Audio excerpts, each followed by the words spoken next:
IHSA.com to learn more. UC Bank, building business, growing wealth since 1868, member FDIC. 252. Got 8 minutes to read the letter.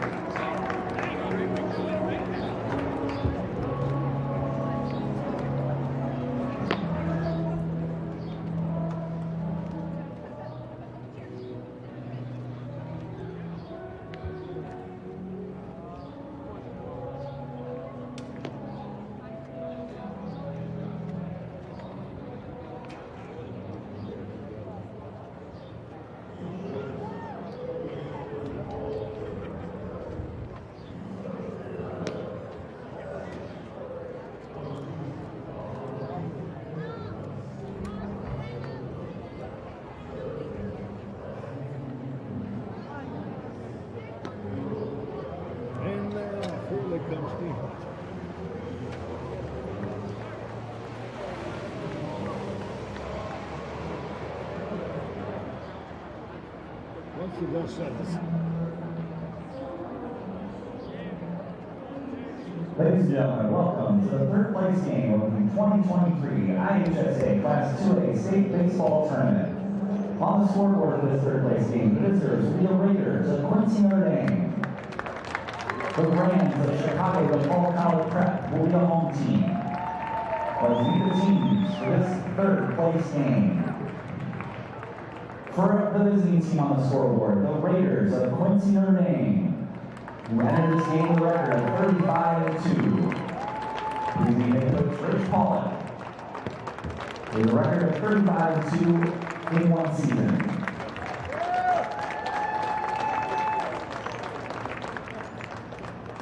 And now for today's starting lineup.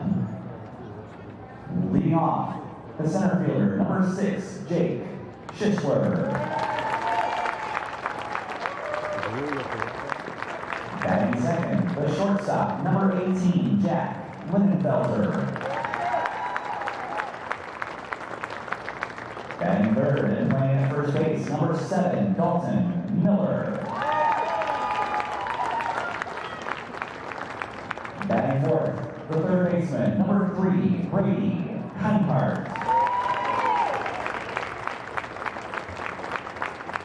Batting fifth and catching, number 9, Michael Stopowski.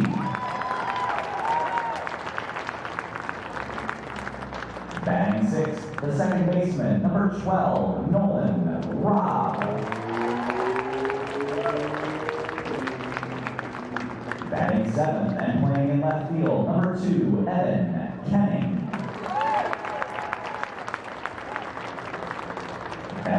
Batting eighth, the right fielder, number 19, Colin Kirk.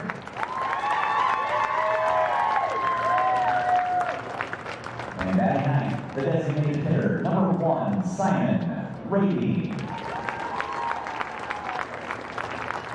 Starting pitcher today for the Raiders is number 27, Tyler Dance.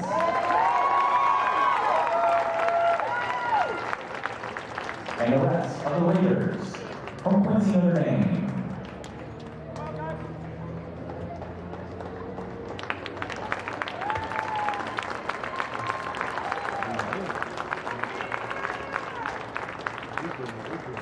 And now the home team on the scoreboard for this third place game, the Rams of Chicago DePaul College Prep.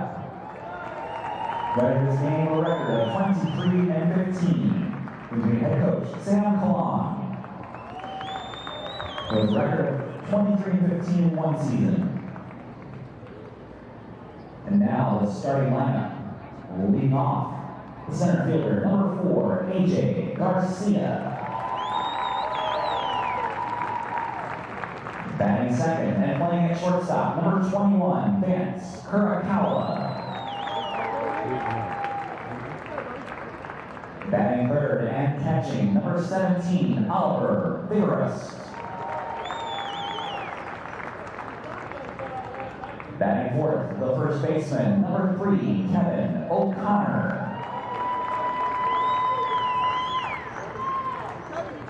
Batting fifth, the designated hitter, number 19, Kyle Phillips.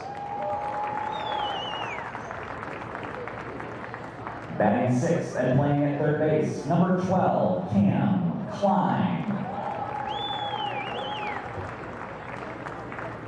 Batting seventh, the second baseman, number 7, Shane Leonard.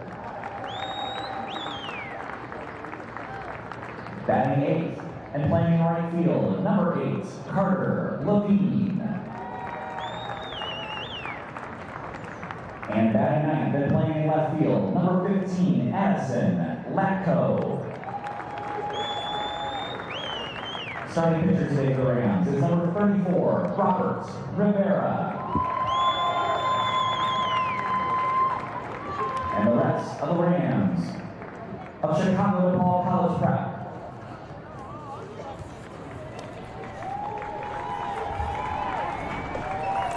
It's time for our 2A portion of the boys baseball state tournament here in Peoria on Championship Saturday, and we'll start you out with a third place game matching Quincy Notre Dame, and they will take on the Rams from DePaul College Prep. And hi again, everybody. I'm Dave Bernhardt along with Hall of Fame coach Mark Lindo. These two teams in this third place game got here in very similar ways, actually. It was DePaul College Prep falling to Columbia 9-0, and it was a 6-run sixth inning for Columbia that pushed that to that 9-0 difference. And back to big inning as well, as Quincy Notre Dame fell to Joliet Catholic after closing it to 5-3. A 5 spot in the top of the 7th for Joliet Catholic made it a 10-3 final. So neither one of these teams played their best ball game of the season yesterday, and this is makeup time. Well, both teams got blitzkrieged late in the baseball game and had a chance to sit back and learn from the loss, I would think. And what they're going to do today is just go out, get one more time together, have some fun out on a baseball field on a great day in downtown Peoria. And they're playing the last day of the season. That's all you would ask for. Quincy Notre Dame, the visiting team, 35-2 in the season, had a 32-game winning streak ended yesterday by Joliet Catholic Academy. Very similar lineup. It'll be Jake Schisler, Jack Lindenfelser, and Dalton Miller at the top of the order. Brady Kindhart is at third base, batting fourth, and Michael Stabaski behind the plate. Nolan Robb, the second baseman, hits sixth.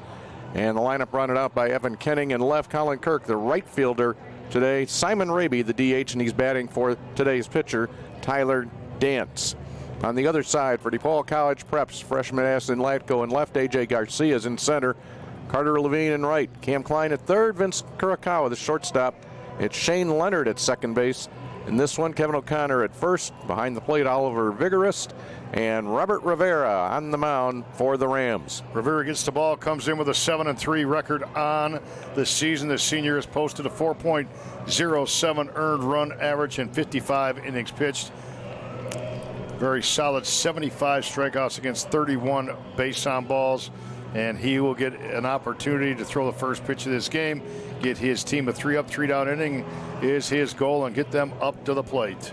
DePaul College Prep 23-15 on the season under head coach Sam Colon. He is in his first season 23-15, and also in his first season for Quincy Notre Dame, it's Rich Pollack, longtime member of the program, 35-2 in his first season as the head coach. He was just named head coach in January, took over for Ryan Olson, who is now one of his assistant coaches. Pretty amazing your first year as the head man. You end up with, going to the final Saturday, you have 2 losses on the season.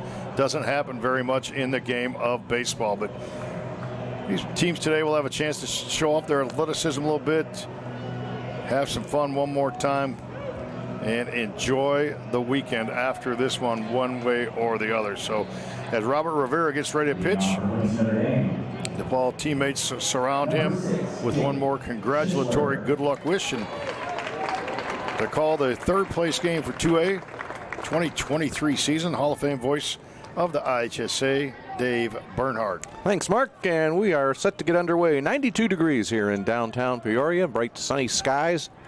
A little bit of a breeze. Flags every once in a while will quiver just a bit. Jake Schisler to lead things off.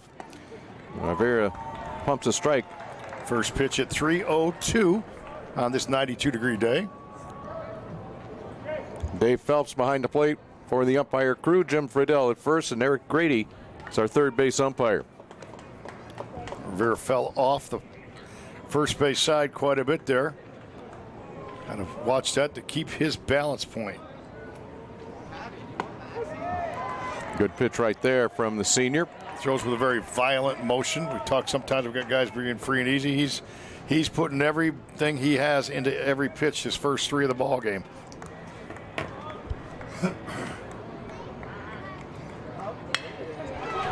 Grounded to short. Kurokawa can't handle it, and that is a rarity right there. An error by Vance Kurokawa.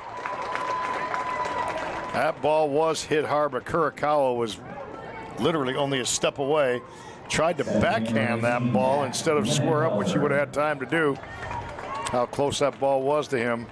And that's a sure-handed play that he normally would make. That is only his 5th error of the season. Jack Linenfelser at the plate now. And that's down the left field line. That hugs the chalk. Schisler will hold up at second as left fielder Addison Latko gets to it in a hurry. So that ball was also hit hard. Back-to-back squared up baseballs. Quincy Notre Dame in business. First 2 runners on, 1 via error, although it was hit hard, and that base hit right down the third baseline past Cam Klein. Dalton Miller, the 3rd place hitter, first baseman. Where's that number 7 on the white jersey? Rivera delivers. So a 7 on the back of the jersey. Every one of these players for Quincy Notre Dame has a number 5 on their left shoulder. 5, of course, the number of the late Tucker Tollerton. Tollerton killed in an automobile accident 1 week ago today. Schisler looks to advance to third, and he does. Wild pitch will send him there. Holding at first was Linenfelser, waiting to see what Schisler was going to do. And what an incredibly emotional week it has been for Quincy Notre Dame. They decided to play the super sectional game less than 48 hours after Tollerton's death. And it was Schisler that brought the team together and said, okay, this was on Sunday, said, okay, let us make a decision here, unanimous. It has to be unanimous as to whether we play, and this is going to get away, and that's going to score the first run of this game. So the decision was whether to play or ask the IHSA if they could at least delay the game for a day, but every player to a person said, okay, we're going to play in a memory of our friend Tucker Tollerton.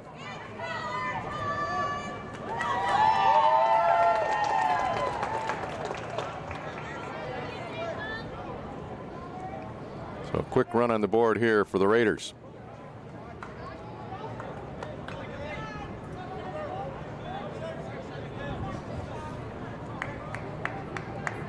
Count 3-1 to Miller.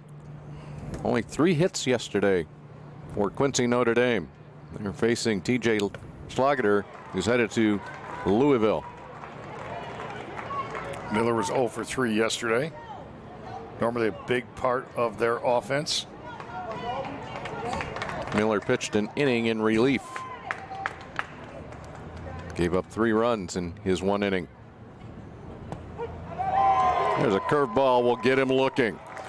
That had some late break bite downward. That ball looked like it was going to come right at his hip and just caught the inside corner, froze him with a breaking ball in. We've had a lot of called third strikes this weekend. Brady Kindhart, the cleanup hitter, third baseman for Quincy Notre Dame.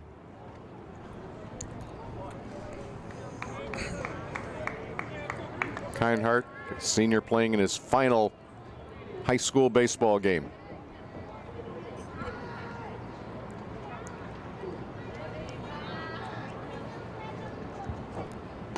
And that is one thing, when you make it to the state finals, you know when your last game you know will the be. finality. You can somewhat get ready for it. He'll play ball next year at Maryville, so his high school career coming to an end, but his collegiate career will just be starting. Rivera once again loses his cap. He's had to grab it a couple of other times out there.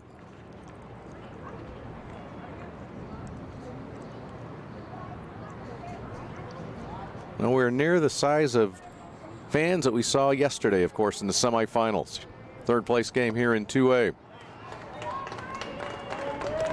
2 balls and a strike with 1 gone here in the top of the 1st inning.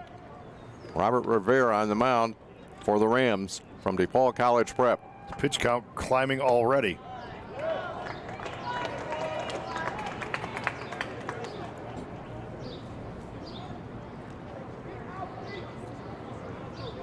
DePaul playing in the rugged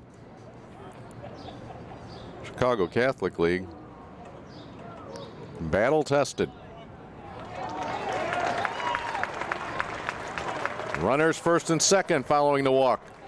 Yeah, you're in the Catholic League. You're playing the likes of Providence, ranked #1 most of the season. Top 10 team in St. Lawrence. Brother Rice still involved. Mount Carmel, De La Salle. You're prepared for the 2A tournament run, and they've taken advantage of that preparation to get down to this level. Michael Stepaski, a couple of runners aboard. Rivera misses outside that plate, jumping around a little bit here. DePaul basically cruised through the tournament, 14-1 in their first game of the regional, 6-0 over IC Catholic Championship. Holy Trinity they beat by 6 runs. Timothy Christian had a pretty solid team. They beat them 7-3 in the sectional finals, and then 13-3 victory over Byron to advance to Peoria. There's a curveball. He's had that curveball a couple times find the spot. 1-2 to Stepaski, followed by Nolan Robb.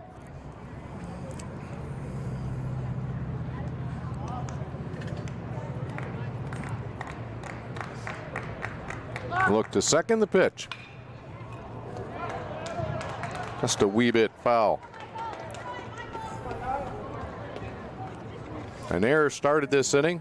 Base hit followed by Lyndon Felser, and then a couple of wild pitches. Plated the first run of this game. No, it's been a long half inning already with only 1 out. And the reason I bring that up is, that tends also to lull your defense, to a relaxed state. I won't say that, and when you're like that, you're not, up on your toes every pitch. And sometimes when things get long, defense is let down. Dylan Kaminsky pitched yesterday for DePaul.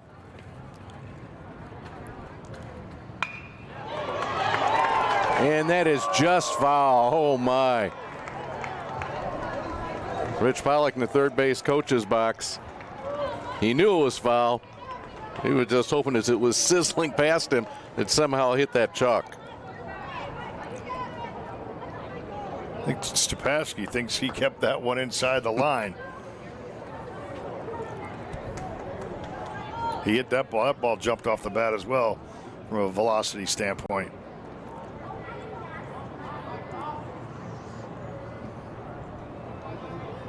Long look in by Rivera. Still looking. Long in the stretch. And misses high.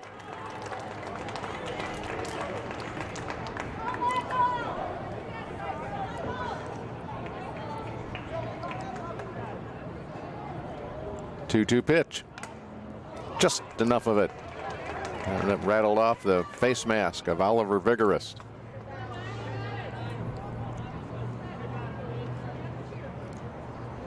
I believe this was a courtesy by home plate umpire Dave Phelps. Says, why don't you just walk out there and just make sure you're okay. And Rivera actually called out Vigorist. So they are having a discussion probably on either pitch selection or location here. You called it a couple of pitches ago. His most effective pitch early on has been his breaking ball. Has not thrown a changeup yet. It's been fastball. Don't know if he's really cutting the ball to the slider. Or it's been more downward trajectory like a curveball.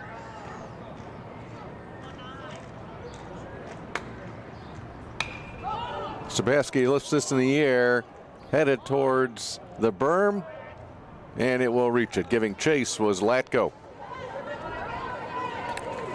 That ball's laying on the berm this time. Usually there's a mad rush with young children, but that ball's just begging to be picked up out there. That's too easy.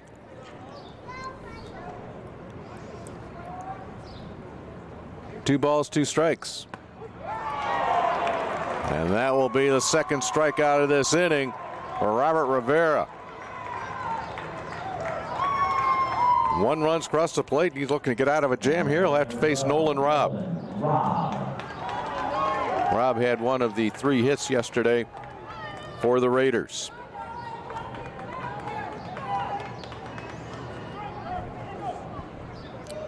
Infield straight away, outfield straight away, medium depth.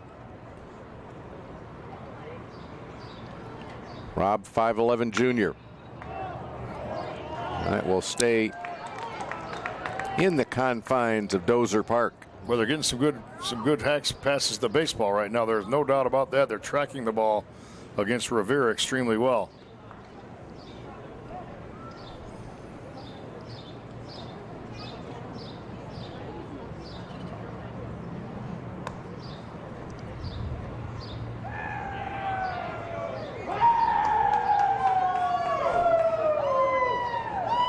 Two gone here in the first.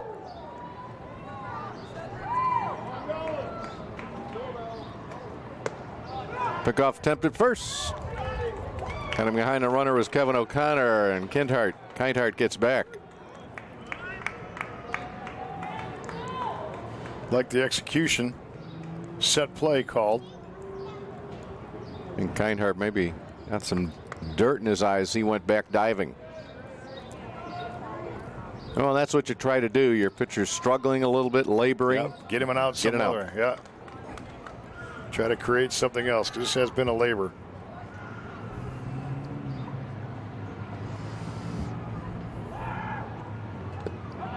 Good block by Vigorist. I'm not sure your opinions on the pitch clock in Major League Baseball, but this would be a first time we've really thought about it this week. Yes. Most guys have got it and thrown it, but this is a very deliberate pace. Right there in the outside corner. I mentioned, just because of, keep track of game time, we start at 3:02. It's 3:15 right now so it's 13 minutes for 2 outs thus far. With the number 6 batter in the order for QND.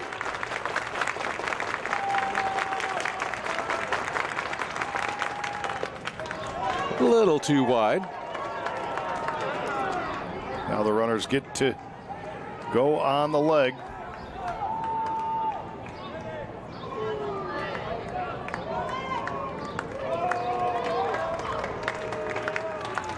They are off. And a swing and a miss as Robb waves at it. Rivera ends up striking out the side, so he gets out of it. The damage, just 1 run. There was a hit and an error, and 2 men left on. We'll go to the bottom of the first. And it will be time for DePaul, the Rams, to hit.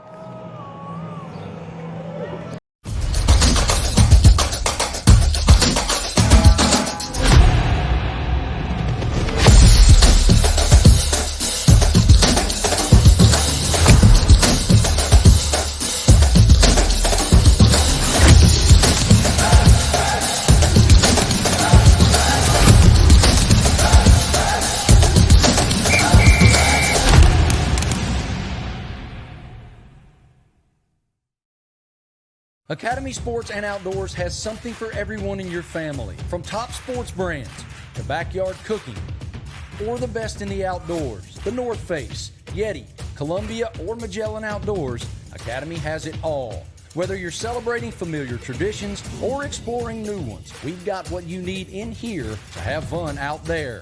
Start your next adventure and make lifelong family memories at Academy Sports and Outdoors. Download our app or shop at academy.com. This NFHS Network Championship event is brought to you by Academy Sports and Outdoors.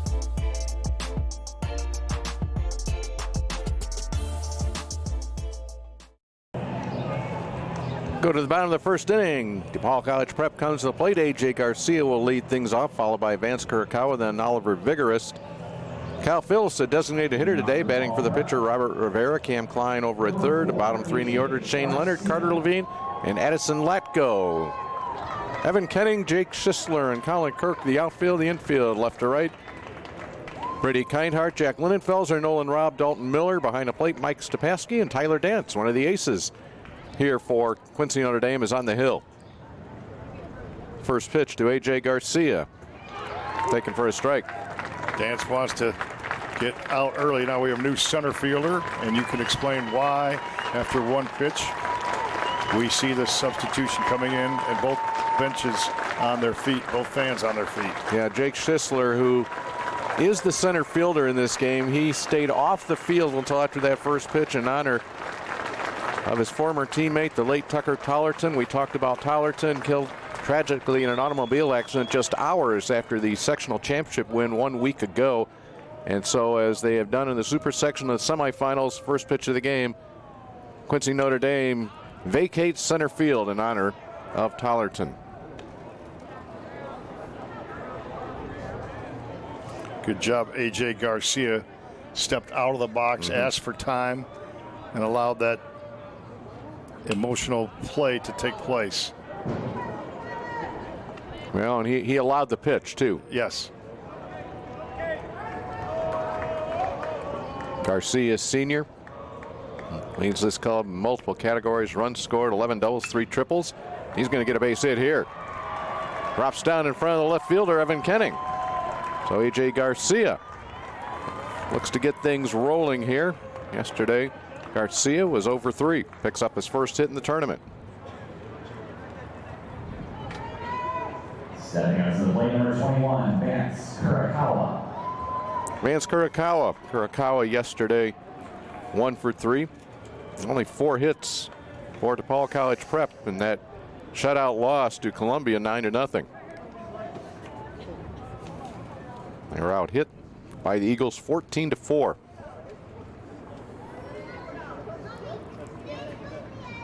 Kurakawa. That ball hung up there a little bit, long enough for Nolan Robb. Took a good cut at it. Soft line out to Robb. Now the plate, number 17, Oliver Vigorous. Oliver Vigorous, the senior catcher, is DePaul College Prep, made a run here in the postseason. We mentioned played out of the Chicago Catholic League, played 17 games against 3A and 4A competition.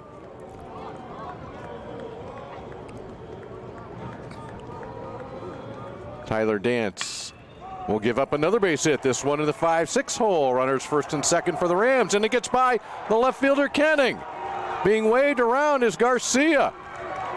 And just like that, this game's tied.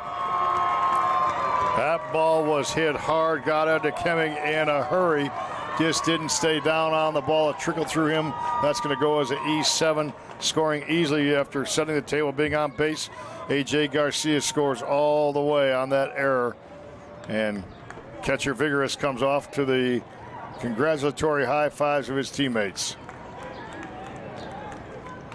So single, and after a line out, another single and an error.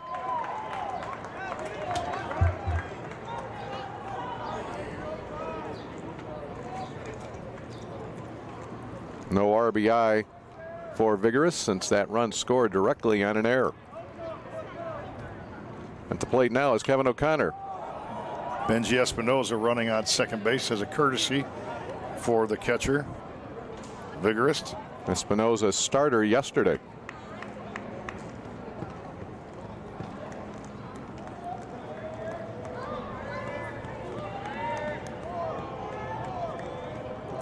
Looking to stretch the lead at second base is Espinoza.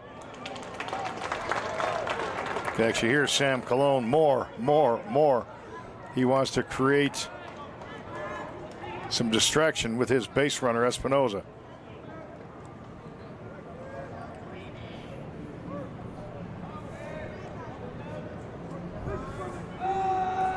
Espinoza average lead. Shortstop Linenfelser will back off, and that's when Espinoza will stretch that lead.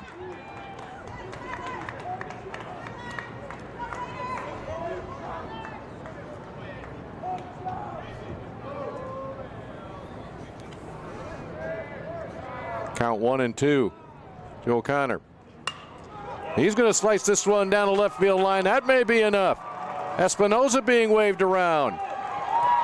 And DePaul College Prep answers.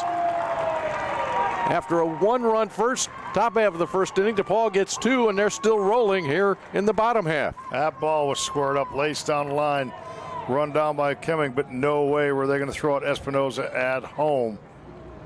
DePaul College Prep 2 up on the board. Already 3 base hits here in the first inning with only 1 down.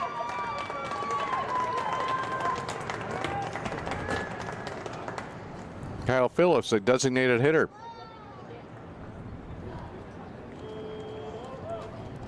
Phillips did not play yesterday in the game against Columbia.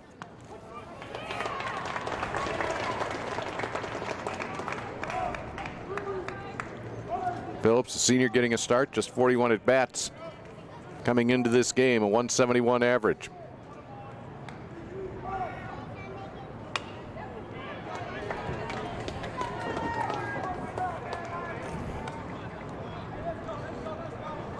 Tyler Dance headed to John Wood Community College. His nickname is Trout. Go ahead, ask me, because I don't know. Yeah. He threw a 5-inning one-hitter in the super sectional. So he's already given up 3 times as many hits here with 1 out in the bottom of the first.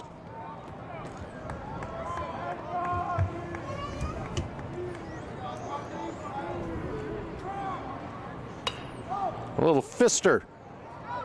A great catch by Linenfelser. There was nothing was going to happen if that ball hit the green. Linenfelser came a long way to make the grab. Yeah, if that would have gone down, first off, it would never been a double play. You would have got the first and second, but you would have risked the fact that ball could start spinning and get by you. So really solid play. O'Connor will take his lead at first for Cam Klein at the plate. He's opened up his right foot a little bit more, which sometimes is a tip that you might be running. And he can run because he's got 2 running gloves on now, so it's okay to run. Okay. You got 2 running gloves. They're not the big oven mitts. No, though. they're not the mitts that most people have.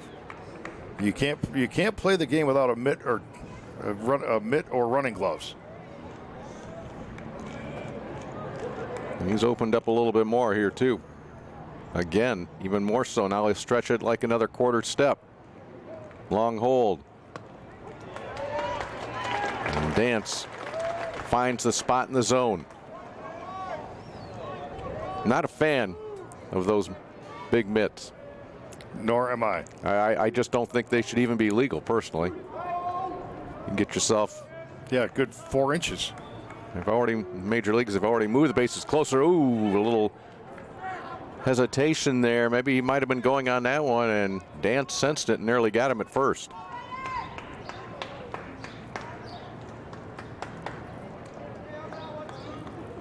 Klein had one of the 4 hits yesterday.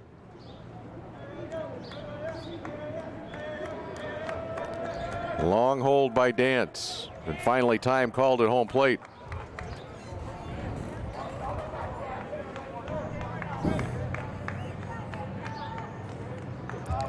This game has yet to find any kind of pace or rhythm. Well, I think the pace is pretty clear. Yeah, you're right. It's a slow pace. Scoop foul.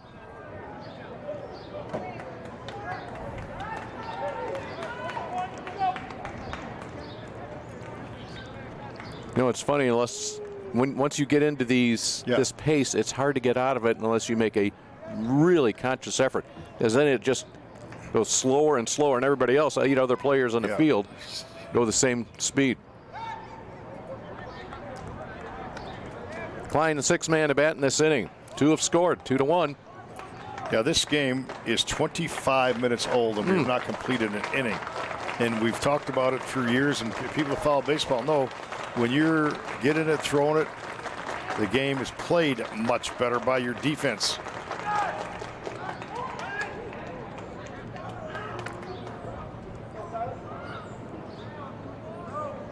Championship game scheduled for 5:30 today. Columbia and Joliet Catholic Academy. Hilltoppers and JCA looking to go back-to-back. Nance will get the strikeout. 2 runs across the plate. 3 hits in the inning, throw in an error. It's a 2-1 lead for DePaul College Prep after 1.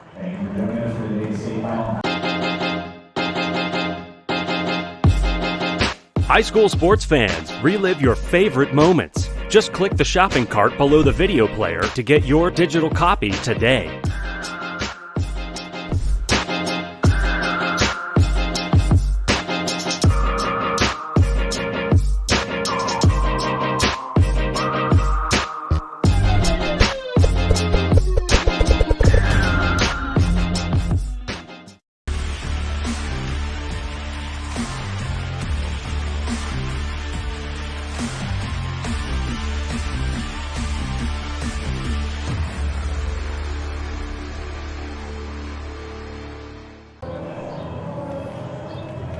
Earlier today in 1A, it was Newman Central Catholic, a 6-2 win over Goreville, and congratulations to Jabot Hawks, their win over Henry Senachwine. Claim the 1A championship trophy. Taking a look at some scores from the girls softball tournament. Goreville losing in boys baseball in the 3rd place game, and unfortunately for folks in Goreville, their girls lost to Leroy in that 3rd place game 4-3. The championship game in Class 1A softball won by St. Bede out of Peru, knocking off Illini Bluff 7-6. And 3rd place in the bottom of the 6th inning finds St. Anthony from Effingham on top of Johnston City. It'll be Rockridge and Beecher taking on each other. Scheduled for a 3:30 start, and that should be happening pretty soon, depending upon the delay that we may have in those scores reaching us. 7-8-9 here in the bottom of the, or top of the 2nd inning. Evan Kenning, Colin Kirk, and Simon Raby. Kenning, the left fielder, had that error that allowed first run to score last half inning.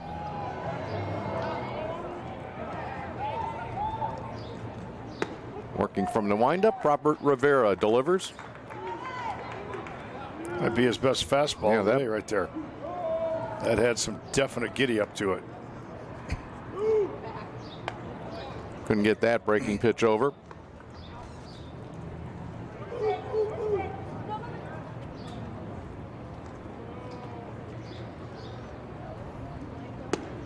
There's another good fastball right down the middle. Yeah, so you got command of it. Stay with it. Just locate it.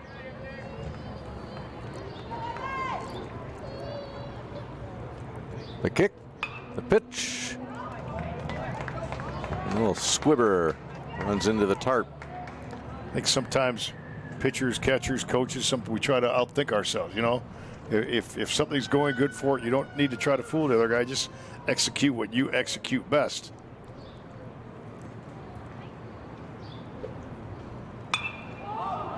See if this stays in play. Second baseman Shane Leonard over. The first baseman, though, will make the play. Kevin O'Connor. See, so he went fastball, looked good with it. Then he threw the breaking ball, did not have command of it, then threw 2 more good fastballs. 7-19, Colin Kirk. Colin Kirk, right fielder. Kirk saw a little action yesterday. Played center yesterday. Drove in a couple of runs. Rivera threw 31 pitches in a laborious first inning. He needs to be efficient in this one. He needs a low pitch inning for himself. That's probably his 39th pitch of the day right there. Picked up the pace a little bit. Kirk, who had a double yesterday, will pop this one up to second. 2 up, 2 down. Simon Raby, the DH, batting out of the 9th spot. Today he's hitting for his pitcher, Tyler Dance. Now play for 1, Simon Raby.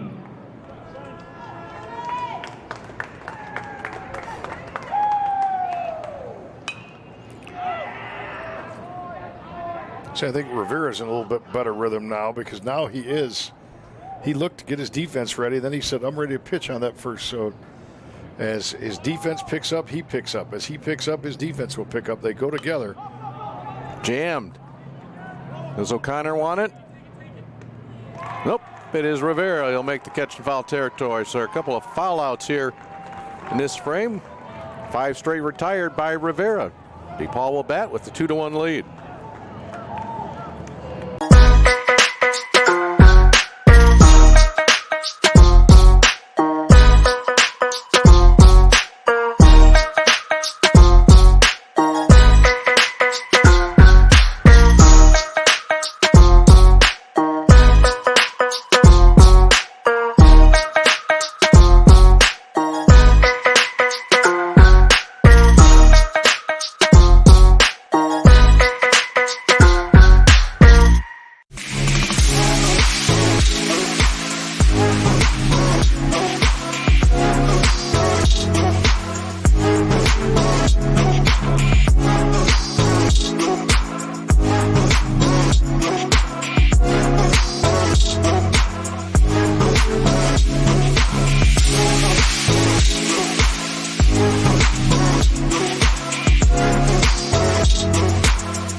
You are watching live coverage of the IHSA Baseball Championships on the NFHS Network. NFHSnetwork.com/IHSA is your destination for the most comprehensive coverage of Illinois high school playoff action.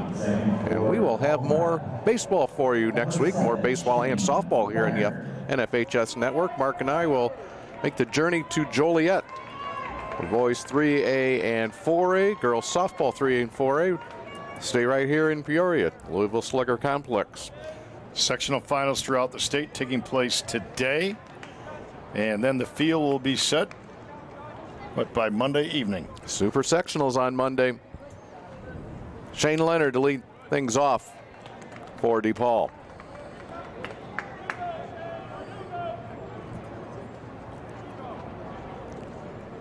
Leonard, the second baseman today, hits in the 7th spot. 263 hitter on the year. Just 3 extra base hits on the campaign. 3-quarter delivery from Tyler Dance. Got an aggressive pass to that baseball, but really pulled off his front side. Good pitch. Maybe Dance's best pitch of this ball game. He struck out 2 in a row. So Leonard goes down. That brings us to Carter Levine. Stepping to the plate number 8, Carter Levine. Levine had a hit in 2 official plate appearances yesterday.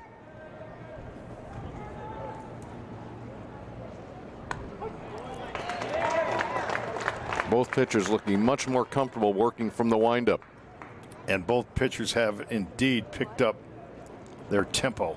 And is that because they're in the windup or there's nobody on base? And probably a combination of that. And maybe on either dugout, it's like, let's get some rhythm going. And Dance has it going here in this inning. Has that black sleeve in his right arm. Yeah, he's waiting right now for the hitter. Waiting for Levine to get back in there. And that's part of the game within the game too, right? The hitter doesn't want to get into the box and wait for the pitcher. And likewise, the pitcher, when he's going, he doesn't want to wait on that guy standing in the box. Yeah, and we have gone the entire weekend without talking about a pitch clock. So I'm still not going to talk about it. Well, I brought it up kind of. Okay. Yeah. But I am going to say this. I think in high school, you're not going to have a pitch clock. But I think you could enforce a rule that the hitter does not need to step out of the box every single pitch. That's easily enforceable and would keep the game moving. Saw the sun glistening off the eyeglasses, the sunglasses of Colin Kirk. Catch made for the second out. Well, they've tried that at times in various informal type rules, right? I mean, like. No, they actually had rules. It just was never enforced. Well, okay, yes. Never enforced. But I mean, you certainly don't need to stand out every single pitch, 110 times a game, basically. I know you came in here, didn't want to talk about the pitch clock, but we see everything from the major leagues in any professional sport. It filters its way down. So I just have a feeling that paces will pick up a little bit. You will see maybe in time players standing outside of the box less often for less time. I'm being optimistic there. I just think it's better for the game. There's no doubt. It's not that you're trying to hurry, because baseball, one of its purities is there's no clock. We've talked about that, and I know you and I are baseball purists. But we also know the game is played better when action is taking place rather than inaction. And starting to find his spots. Addison Latko is a hitter. Latko, freshman. He's committed to the University of Illinois. And the reason there'll never be a pitch clock is, quite honestly, the affordability and, who's going to run it and manage it. Tapper. Easy play for Dance. Yeah, it's a 1-2-3 inning. As long as the first inning took, what was it, about an eighth of as long to complete the second inning. 6 up, 6 down through 2. It's a 2-1 game in your third place game in Class 2A. What rhymes with great? Participate. Where does greatness start? Here, in the classroom. On the stage. In the pool. On the field. Where will your greatness take you? To better grades. To more friends. Yeah! Be great. Participate!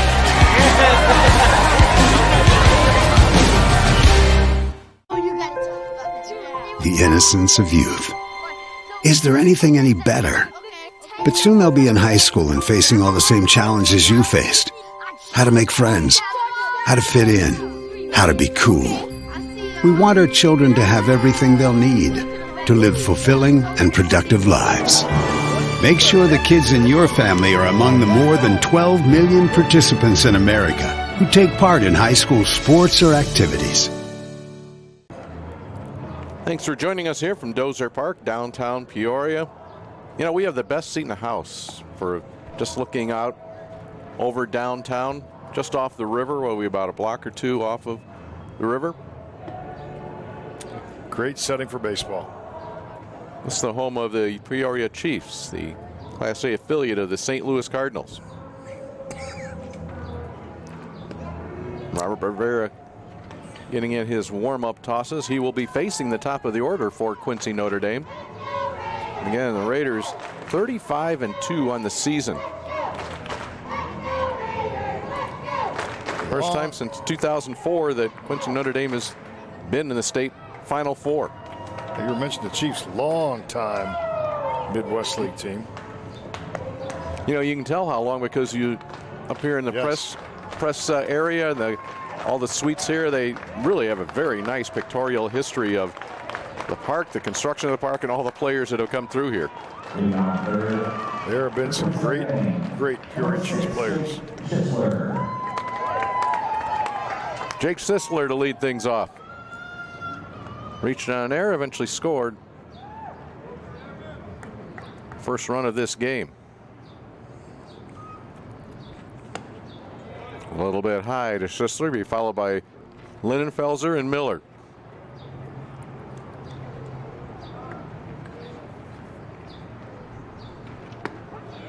Here's that breaking pitch. We mentioned Tucker Tollerton. They lost him a week ago. Tollerton was their number 2 hitter in this lineup. Count 1-2. Linenfelser occupying that spot right here.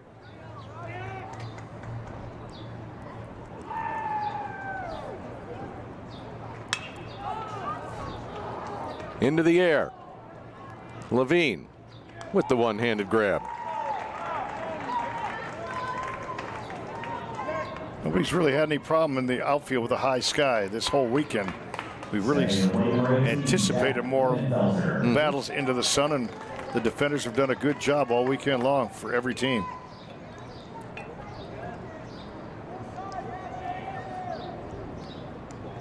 Linenfelser with a single his first time. There's a tough hop handled nicely by Kurakawa. That was tougher than it looked off the bat.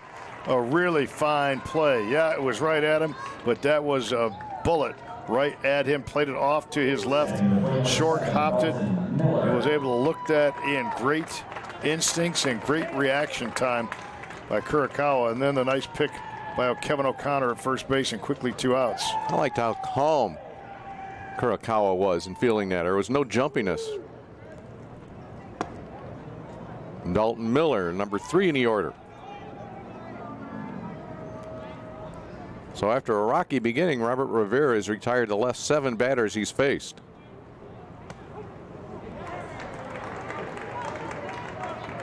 He's starting to get a little bit more command with his second pitch.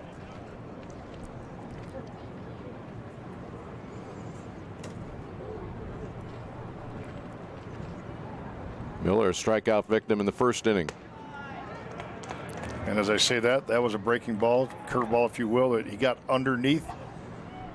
You want to get the ball to spin down. Goes fastball. Once again out to Kurokawa. That pulls O'Connor off the bag, and that is the second error of the day on Vance Kurokawa. Yeah, the mistake he made there, he fielded that ball extremely efficiently and fundamentally sound. But then on his throw, you see he just used his right arm.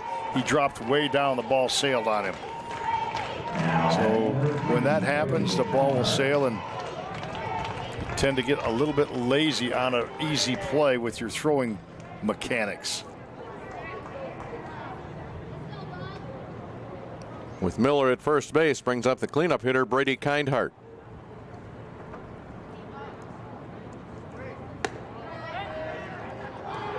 Vigorous behind the plate, ready to throw.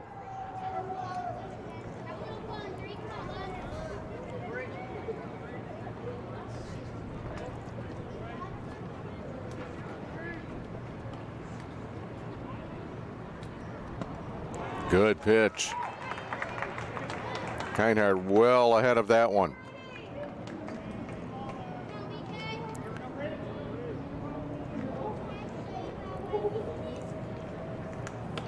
Look to first and another. Now the pitch right there on the outside corner. Ball and 2 strikes with 2 gone here in the third.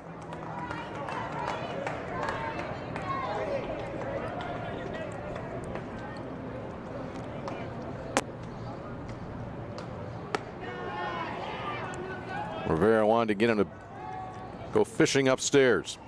Good job by Kindhart not chasing. So you would think when you're hitting, okay, now he went high fastball, you're going to go breaking ball. And that's a good time to cross him up and come back with another fastball.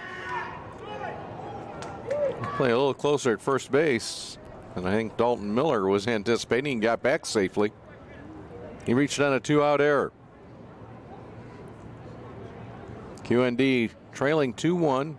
Miller stays at first. And another good pitch. And once again, Kindhart can't handle it.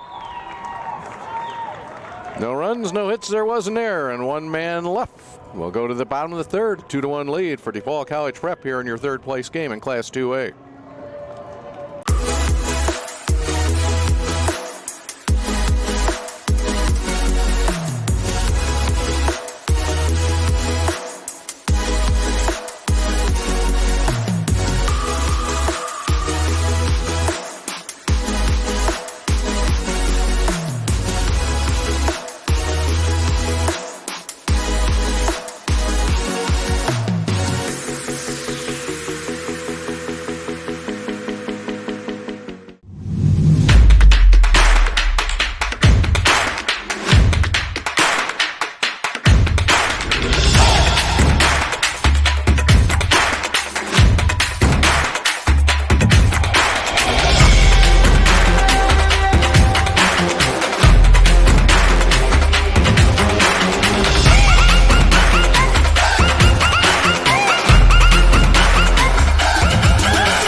Today's game's available for download if you so choose. Click the digital copy button under the event video player to download a digital copy of this event right to your computer.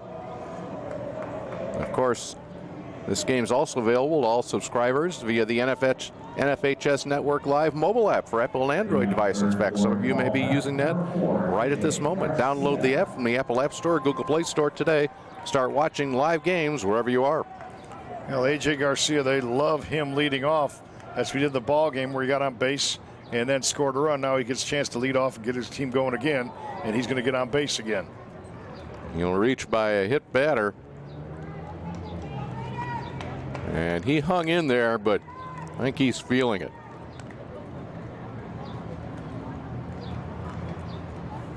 So leadoff man does what a leadoff man does. Gets on base first 2 times, sets it up for Kurakawa. And the suggestion is made to Garcia. Give it a little jog here, get that blood flowing again. He'll be okay.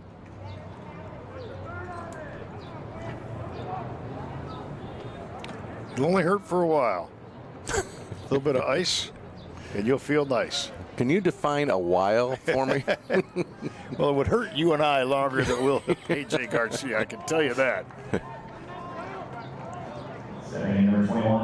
Kurakawa, a soft liner to second. His first time up today. Rams playing with the 1-run lead.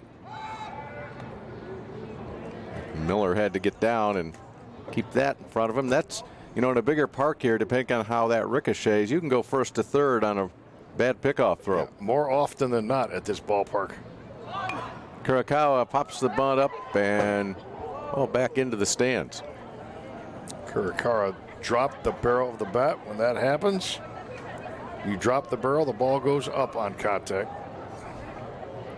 usually resulting in a pop-up out.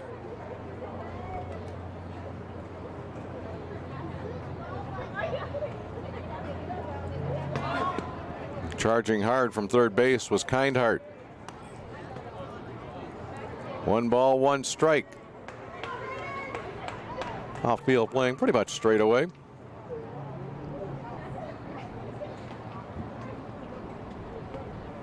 A little communication problem here.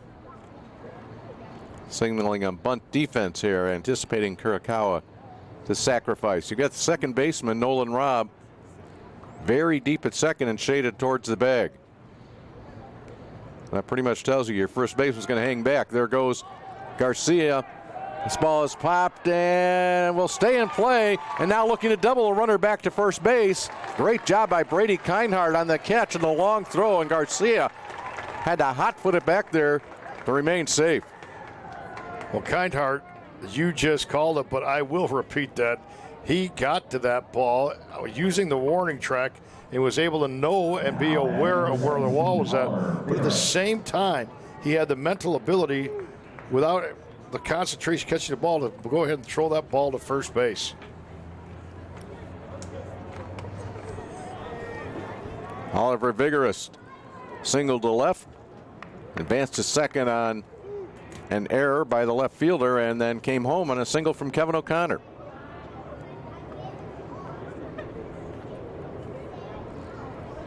Long hold, and Vigorous doesn't like it. He'll ask for time, and it is granted.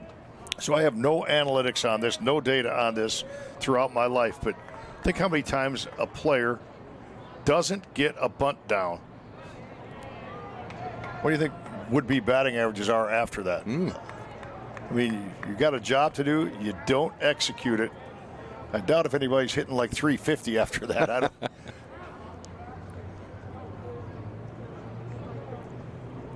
Dan's trying to disrupt the timing. The runner, and again, hit and run. Ball hit high into right field. Good job shading his eyes by the right fielder, Kirk. And once again, Garcia will have to go back. Once again, good execution fundamentally. Colin Kirk had that glove up. I think you and I have talked about this through the years. Are you a believer in glove to shade the sun or bare hand to shade the sun? It's taught both ways. I was more of a bare hand guy. Keep the glove up, use the bare hand.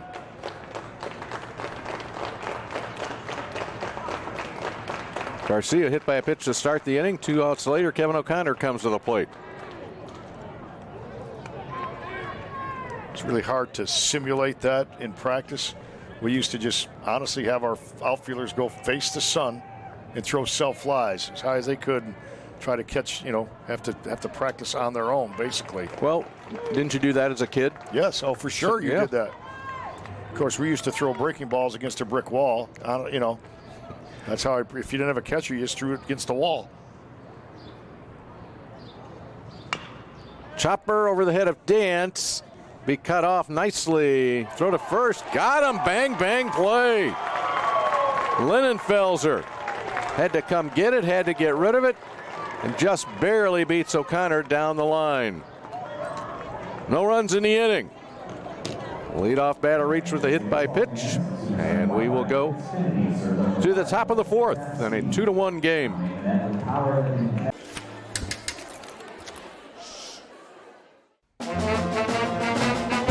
Hey, conductor, how about something new? You played this last year. Come on, get your head out of your sacks. Shh, we're trying to hear. Well, I'm sick and tired of hearing your kid play the wrong notes. Where's my kid solo? At least you can see your kid. Why is my kid stuck way in the back? The conductor only plays his favorite. My kid heard that solo. You saying I did?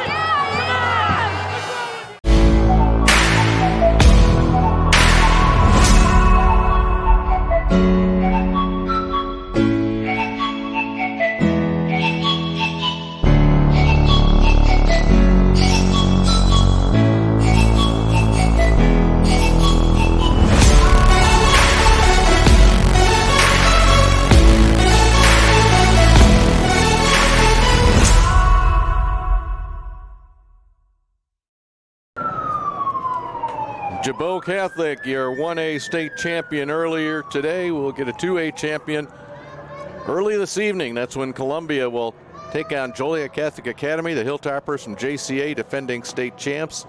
Columbia having a great season, returned several players from their third place team last year. Looking forward to that one right here on the NFHS Network from Dozer Park. That one is going to be fun. It will be. You have two outstanding teams, two outstanding programs. Going to have a little bit of championship baseball on the two teams that are most deserving to be there after the way they played yesterday. You know, you have two teams that are fundamentally sound. They're well coached. They execute, and they have a great deal of confidence.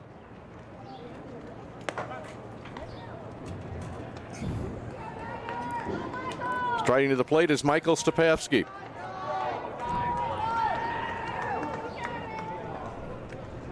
Leading off fourth for Quincy, Notre.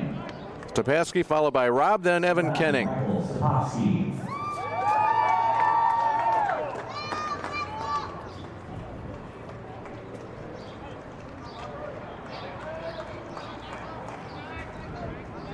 And we are finally ready to begin the top of the fourth inning.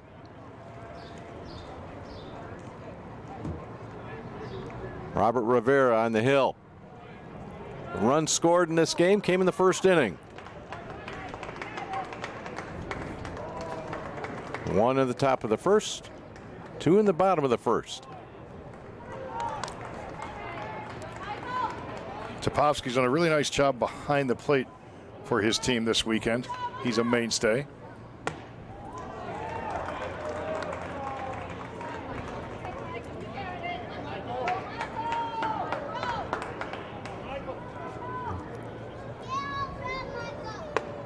Head coach for Quincy, Notre Dame, Rich Pollock. His son Joey is an assistant coach at Maryville. In fact, mentioned that Pollock has been part of the program, coach for a number of years, but then he stepped away to watch his son play in college, and now that his son's a coach, he says, okay, I'm going to be back in the game, back on the sidelines.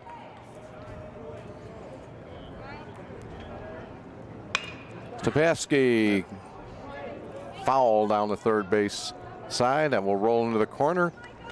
Aston Latko keeps an eye on it, but there's not a lot of hustle from his bench. Now he has to go get it. You know, that's funny. I mentioned that the other day. It's like you're expecting a ball boy, ball girl. Not there. But the other part is, you know, during the regular season, you'd have your teammates on the bench sprinting down to get it. Not but I so think, much here. I think everybody, you know, feels the big time atmosphere here.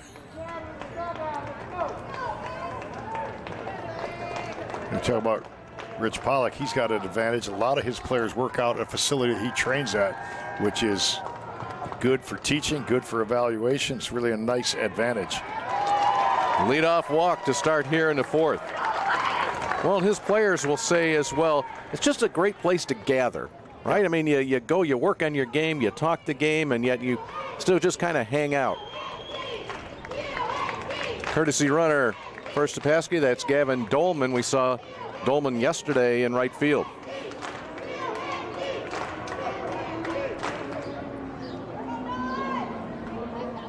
Nolan Robb stepping in, taking a long look down for a sign here with the tying run at first base.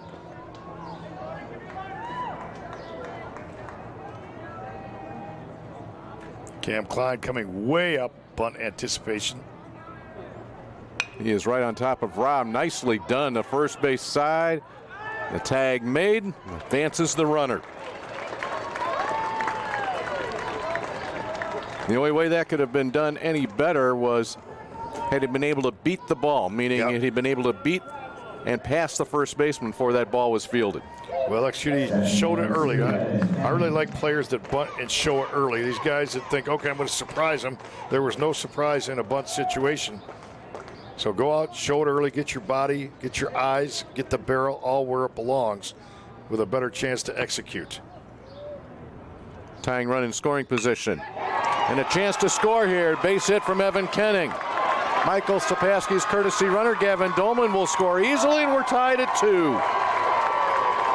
RBI single from Evan Kenning. Well, he got a ball to his liking. He turned on it. Latko got to the ball. He wasn't able to come up with it cleanly because he knew it was like do or die. Either get to it and make a great play, or there's not going to be any play at all. So it'll go as a hit and an RBI, no error. And the bunt set that up.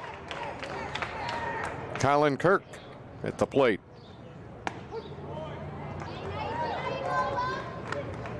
Kenning down at first.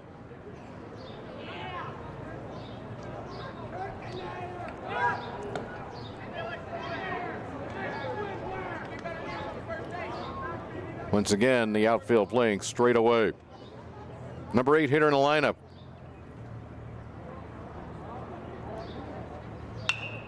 Kirk will send this high to second base, and Shane Leonard.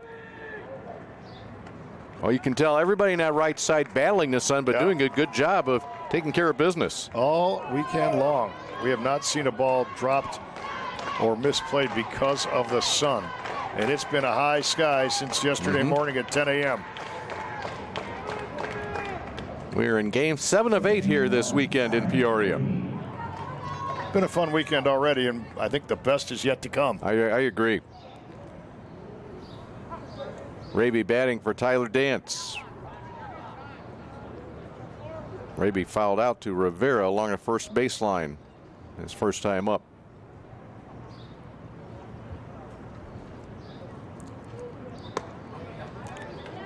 Raby was 0 for 3 yesterday, 0 for 1 today, but he had a couple well-hit balls yesterday.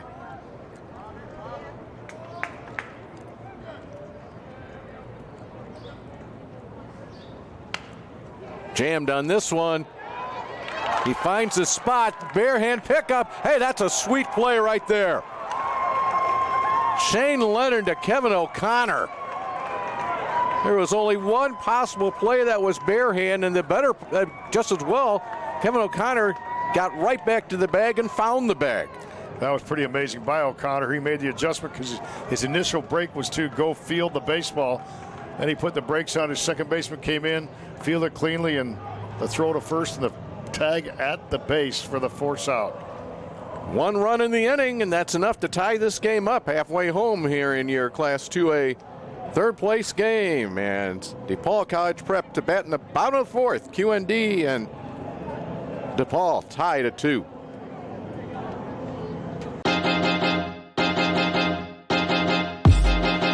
High school sports fans, relive your favorite moments. Just click the shopping cart below the video player to get your digital copy today.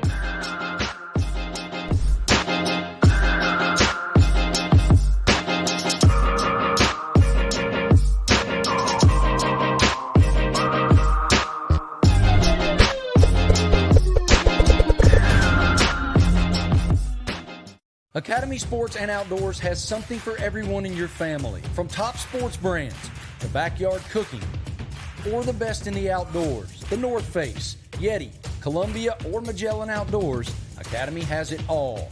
Whether you're celebrating familiar traditions or exploring new ones, we've got what you need in here to have fun out there. Start your next adventure and make lifelong family memories at Academy Sports and Outdoors. Download our app or shop at academy.com. This NFHS Network Championship event is brought to you by Academy Sports and Outdoors.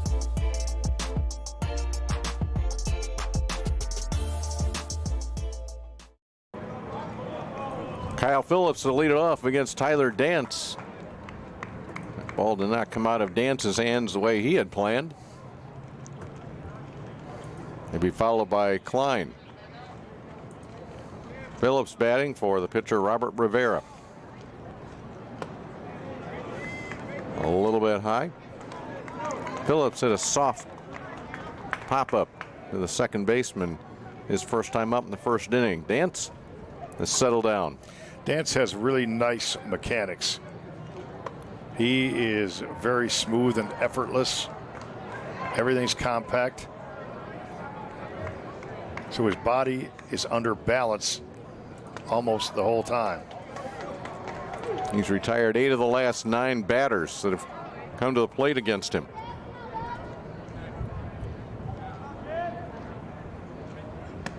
Misses on that one. Leadoff walk.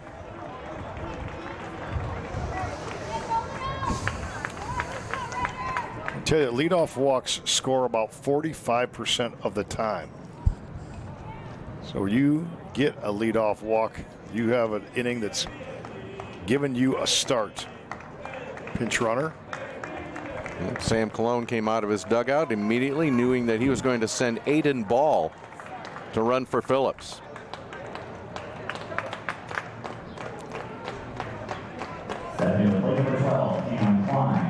Cam Klein, will he look to put one down here? Brady Kindheart last inning came way up on the grass anticipating, but now he hasn't. First pitch running was Ball. Hit and run there for sure. Cam Klein tried to hit behind for the right side. Sam Cologne trying to be creative there. I don't know that Kindheart ever even reached the bag. So he was playing behind the bag. Now he'll come creeping up a little bit at third base.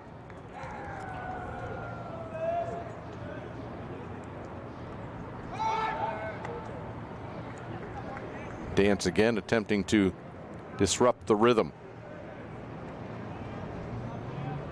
6'3", 200-pound senior Tyler Dance. Yeah, he is a good-looking mound presence. There's no doubt about that. Shane Leonard waits on deck with Klein at the plate.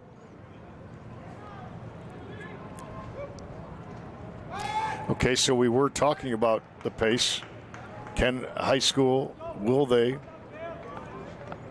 limit throw over, step offs? Because that's 3 before the ball's even been thrown here.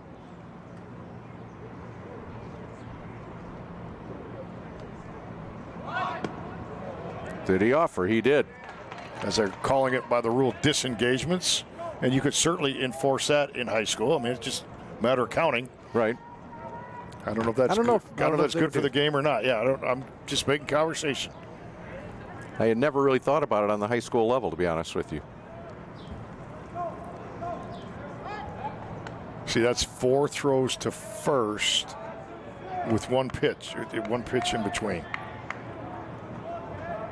You know, we talk about how that puts a little bit of a beating on your runner over there, right? Base hit right field. Klein doing his job. Ball never hesitated around second to third. He's out of there. Sam Cologne had his hands up the entire time. And his pinch runner ran right through it. Really nice piece of coaching right there. Because even though he's frustrated, he gives his player a little high five and says, that's okay. I'm very impressed by that. Now play number 7, Shane Leonard. Ball had his head down. He was headed.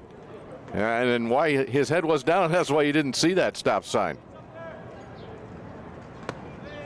And missed in that play by me was the fact that that was an outstanding throw from Kirk to Lindenfelser to Kindheart for the out. Very well executed defensively. You know, and back to the base running there, and that's perspective, you know, obviously the third base coach has that a pinch runner may not be aware of, or you know, should be, may not be. I mean, you get caught up in the emotion and stuff. There's nobody out. Right. Right? And so, okay, we got something going here if we have first and second, and risk reward. And baseball unwritten rules tell us you never make the first or third out of an inning at third base. Why is that? Well, with nobody out, you don't make that out there because you're having a chance for a big inning, as you're just alluding to. And with 2 outs, you don't want to make the third out there because you already are in scoring position. They appeal to first base, and they'll say Leonard did go. Ooh, and a throw back to the pitcher is rolls harmlessly to second base.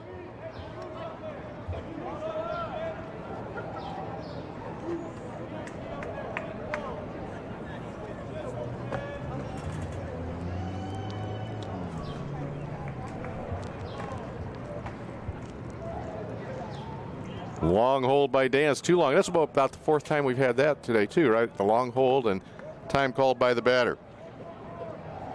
So there's no disengagement there. There's no step off, what have you, but I guess you can slow the pace of the game without a clock just by standing there. Now Dance delivers quickly. Leonard with the big swing and a miss. So Leonard's timing definitely disrupted.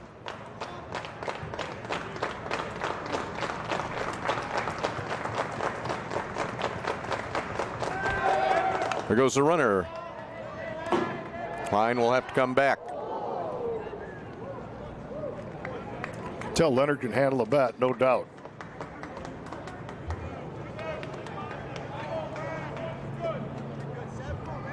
One out. That. Boy, how many hit and runs or run and hits have we had where they've been fouled off? Klein driven back again.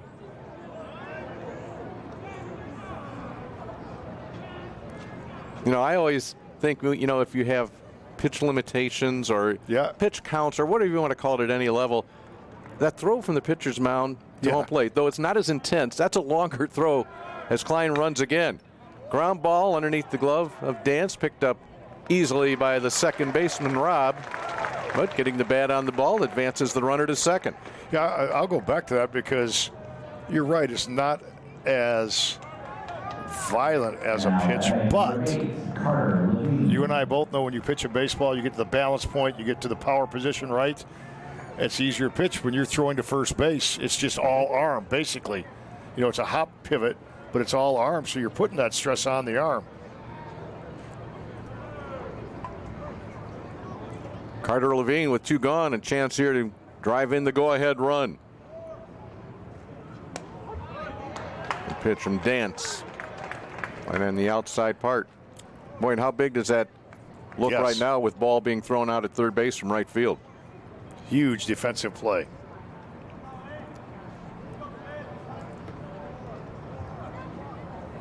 Trying to get the runner a little bit longer lead at second. He's going to go look to steal third. Throw is high, and Klein underneath the tag for the stolen base. Ball trying to stay very aggressive on the base pass. Oh, Cam Klein now 90 feet away. 1 ball, 1 strike. Dance from the full windup. You don't often see that with 2 outs, a stolen base attempt with a right-handed pitcher on the mound, stolen base attempt to third, right-handed pitcher on the mound, and a left-handed batter at the plate. Tyler Dance delivers down and in. 3-1. And with as aggressive as DePaul College Prep has been, you really do not want to go first and third here with 2 outs. No doubt, because your only decision, honestly, would be to let him go. We'll find out. Yep, the situation we're in right now. A couple of walks here in the inning for Dance. He was cruising along, walked the leadoff batter. Now Rich Pollock will make the trip out to the mound. And part of this will be to give Dance a little bit of a breather, and the other part will be how do we want to handle this? You'll have Klein at third, Levine at first. Yeah, you've mentioned this a few times throughout the tournament, but it bears repeating once again. We've seen so many guys much more effective when they're in their rhythm, pitching out of the windup, and then they go to the set position and they get their mechanics are off and their focus is off, and they tend to struggle just a bit. Your career as a pitching coach, did you ever tell certain pitchers that I want you to throw out of the stretch every time because? I have, yes. Yes. I think pitchers can work more efficiently than that, especially guys that only come in relief. Well, I'll do that for sure. Number 15, Addison Latko. So the freshman Addison Latko in a go-ahead situation here. The number 9 hitter in Sam Cologne's lineup. He's going to go after that first pitch. Skies it to Robb, second baseman drifting on the outfield grass. And QND gets out of it. A little bit of action, a walk, a single, a stolen base, runner thrown out at third, another walk, and yet no runs cross the plate. 4 complete. We've got ourselves a 2-2 ball game.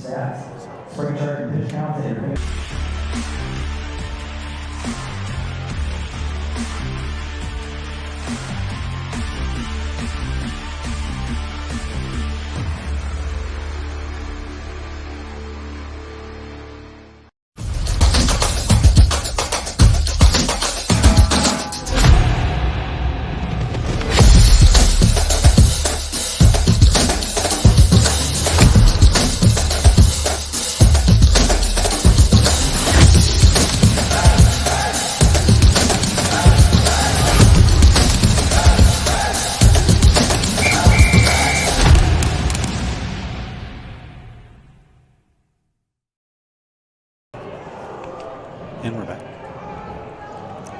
You're watching live coverage of the IHSA Baseball Championships here in Peoria on the NFHS Network. NFHSnetwork.com/IHSA is your destination for the most comprehensive coverage of Illinois high school playoff action. And that playoff action is coming to a close here 1 week from today, all the spring sports. Yeah, you will call the last play of the season in any sport next Saturday night. Everything else will be done. You're assuming that baseball will last longer than softball? Not assuming. I'm guaranteeing you will call the last play of the season of the sports season for the year. Speaking of softball, final score in the third place game, St. Anthony defeated Johnston City 8-1.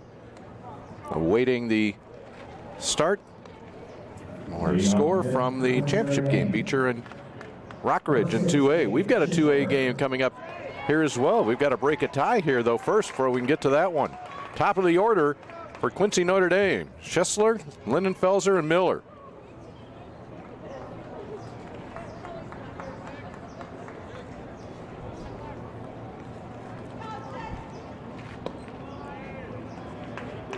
Two runs, 2 hits, and an error for Quincy Notre Dame. DePaul with 2 runs, 4 hits, and a couple of errors.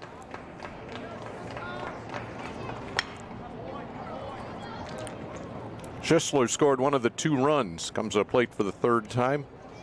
Reached on an error and also flew out. He certainly gets his money's worth at the plate. He makes some good passes at the baseball like that. That one, yes.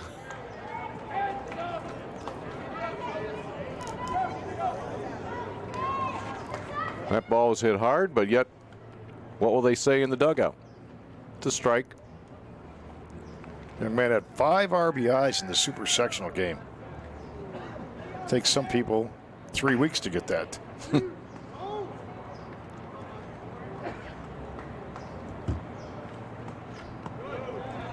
All are vigorous, well outside the strike zone. For Schissler, he had those 5 RBIs, a 5-inning win. Number 5 matches the number worn by Tucker Tollerton. Tollerton's jersey hanging in the dugout.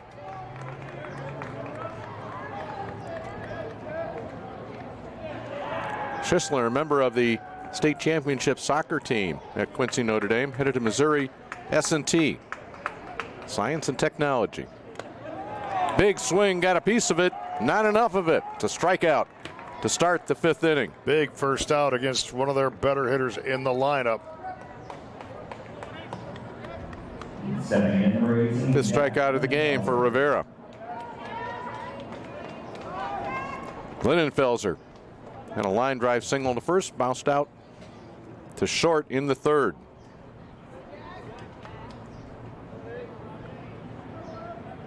Vigorous wants this one outside.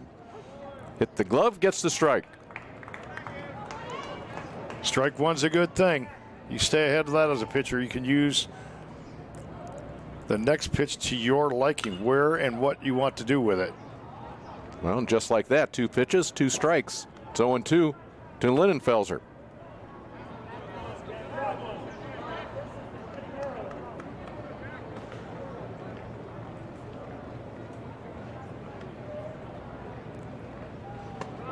A little bit high. That's a good pitch there by Rivera. Just enough to maybe get Jack to chase it.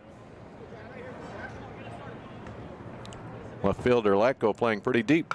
He's going to get a chance here. Nope, it'll hook away from him and out of play. Up on the barren berm. And barren indeed. You know, you can see patches in the field here how dry it has been. But the berm, you can really tell where the kids sit on yes. any given night when the Chiefs are in town. Next week, Joliet will be playing on artificial surface, turf field.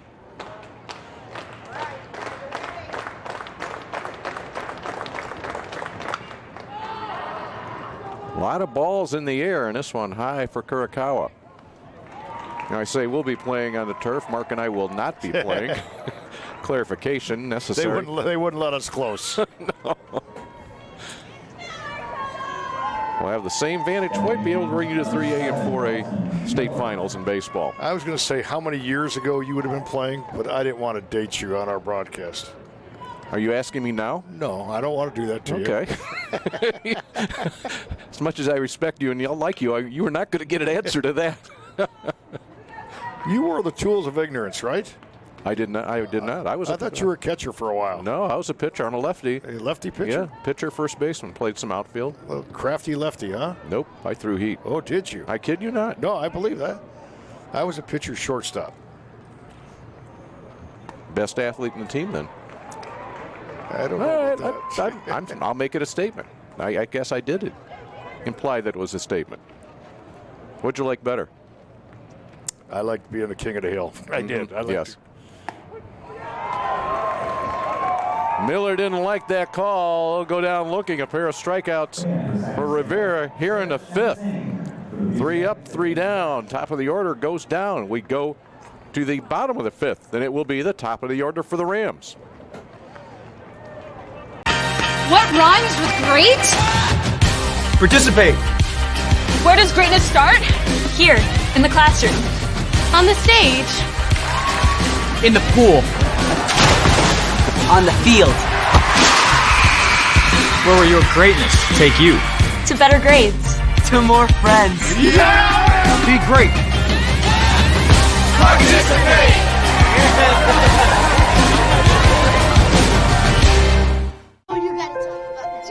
The innocence of youth. Is there anything any better? But soon they'll be in high school and facing all the same challenges you faced. How to make friends. How to fit in. How to be cool.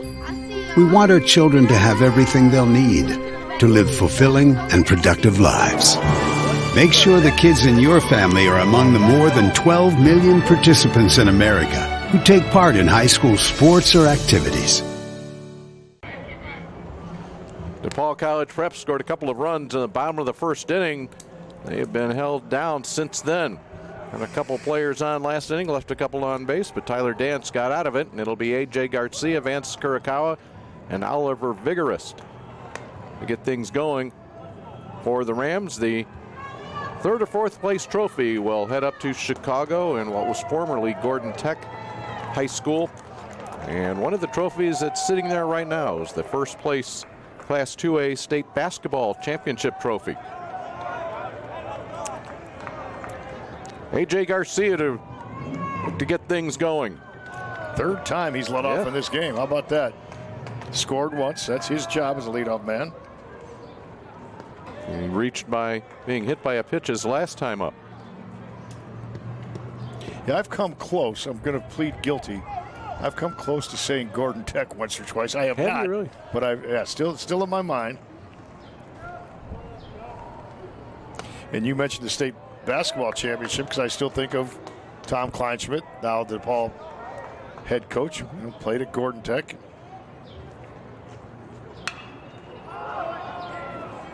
Who wants this one? Schisler called for it off the bat. He gives way to Kenning. Big out for Tyler Dance, keeping the speedy and intelligent base running A.J. Garcia off the sacks. Vance Kurakawa 0 for 2 today, lined out to second, fouled out to third baseman. Kindhart made a great play up against the dugout railing.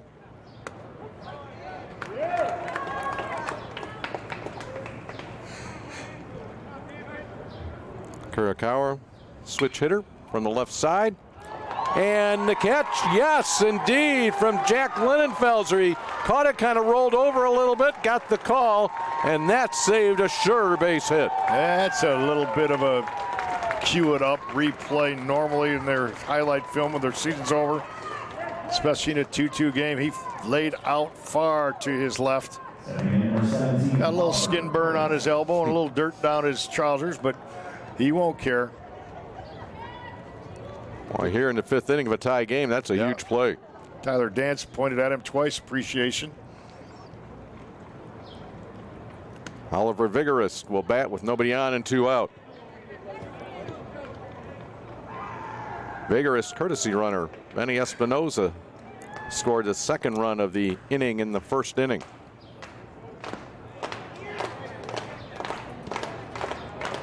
Three of the 4 hits for the Rams came in that 1st inning. And if Vigorous gets on, Espinoza will be in again and will be in a base stealing situation.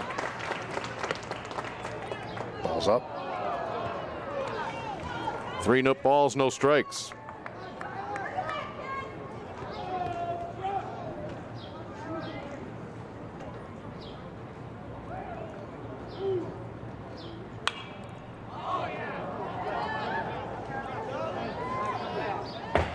.30. I don't know if he has the power numbers. He's saying, okay, he's going to hit the ball a yard. Well, he got a good cut at it. Yes, he did. But I think you want him on base any which way because you got to feel pretty good you can steal a base. Vigorous leads the team with 5 home runs. And he will be on with 2 outs. And Benny Espinoza is already 3 steps out of the dugout, gets the point from Sam Colon, and Espinoza will head out to first base as the courtesy runner for Vigorist. Now, you and I talked about this in a different ball game, so not with these 2 teams, viewers watching. This is a perfect time. We talked about pitch outs not being used anymore. I mean, you know it's going to run somewhere here. So which pitch are you guessing? Use a slide step and use a pitch out. You know, by the same token, and we did discuss that previously, you've got a left-handed hitter, so a pitch out would take your catcher away. Yes. Take him away from his throwing motion. That left-hand hitter is Kevin O'Connor.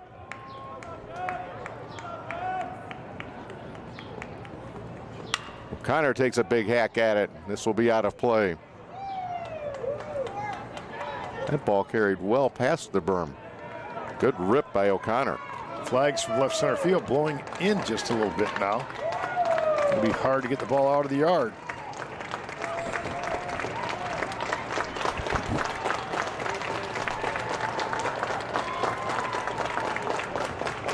No balls, 2 strikes. Rhythmic clapping coming from the fans and Quincy Notre Dame side of the field, and they'll get him. Dance fired up that strikeout of O'Connor. He blew it past Kevin O'Connor, and we will go to the 6th in a tie game.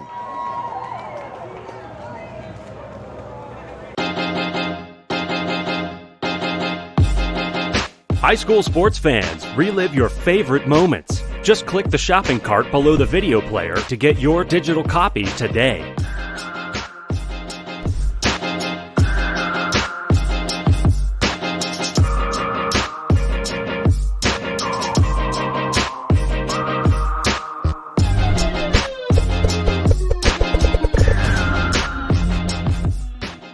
Academy Sports and Outdoors has something for everyone in your family. From top sports brands to backyard cooking or the best in the outdoors. The North Face, Yeti, Columbia, or Magellan Outdoors, Academy has it all.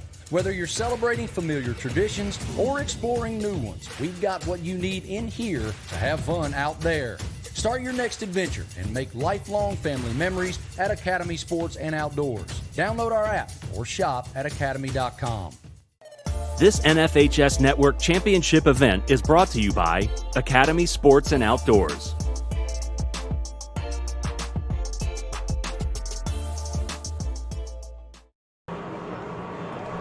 Today's game is available for download. Click the digital copy button under the event video player to download a digital copy of the event right to your computer.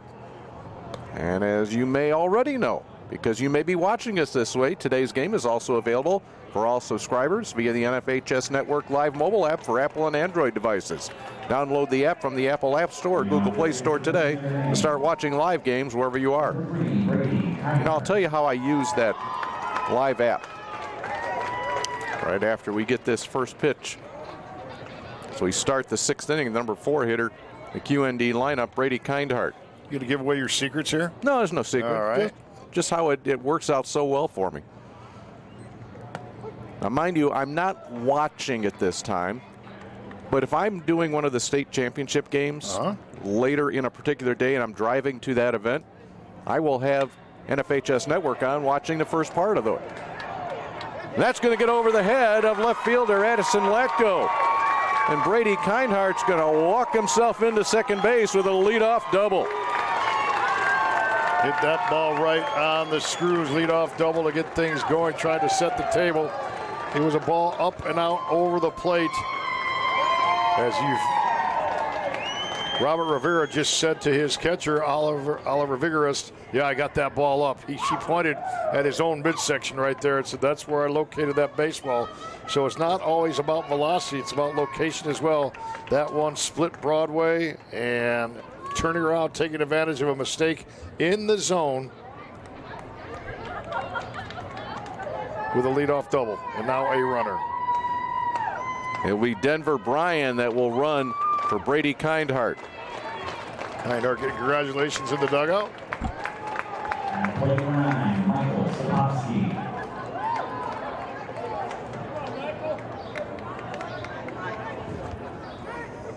Michael Stopowski at the plate, creeping in very close, first baseman O'Connor. No sign of a bunt there. If you're Denver Bryan, you got to come in the game. You have to be ready to be in the ball game. You have to know what offense is put on. You got to know where the defense is at. You got to know where the outfield's at in a swinging situation. He is swinging right off the end of the bat, past O'Connor, who gave a little ground. Stopowski trying to go that way, you think? I think that was just a good pitch there from Rivera. But obviously this would be the time to do it. Hit behind the runner. Second baseman Leonard cheating over towards first as O'Connor comes in a little tighter. He's really closed down his stance like he's trying to go to the right side. O'Connor walks up from first base. Stopowski will take it on the inside corner. And that's where you want to be as a pitcher so that he can't, just barrel the ball up to the right side.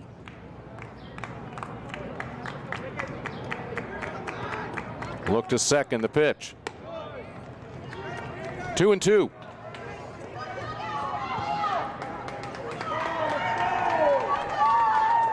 Tepaski, 6 foot, 180 pound senior catcher. They're going to give his team the lead here in the top of the 6th inning. Lets that one go. Rivera thought he may have clipped that top part of the zone. Yeah, he wanted that one, but that ball did indeed stay up. Breaking ball that didn't have any downward spin. Stayed on the same plane. Runner breaks for third and looking to hit behind him once again, Stepavsky. And again, we can't get a hit and run going because pitches are fouled off as Brian was timing the move here of Rivera. Tepavsky, you might say, why didn't he let him steal? Well, he had 2 strikes because that base was stolen, no doubt about that.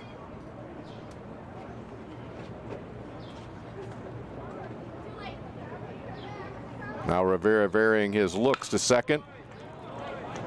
Pulled foul. So Stepavsky having a really good at bat here.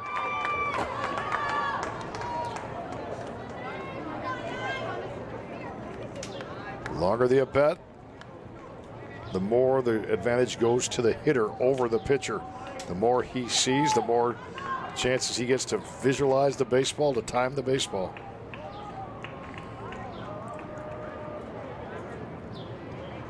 Brian with shortstop Kurakawa hovering behind him. Stepavsky hits this ball, gives it a ride. Left fielder Latko going back. One hops the wall. Here comes Brian. He will score an RBI go-ahead double for Michael Stepavsky. You mentioned he was deep into the pitch count. That was like the 9th pitch he had seen. He'd seen fastballs. He'd seen breaking balls. He was able to time it, visualize it, and turn on it. Drive that ball way out off the wall. One hop the Sam's Club sign. Puts his team ahead. 2 doubles in the inning of equal 1 run. Coming into play be Nolan Robb as QND takes the first lead of the game.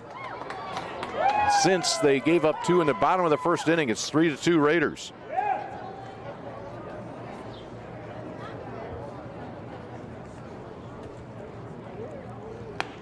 Robb pulls back the bunt.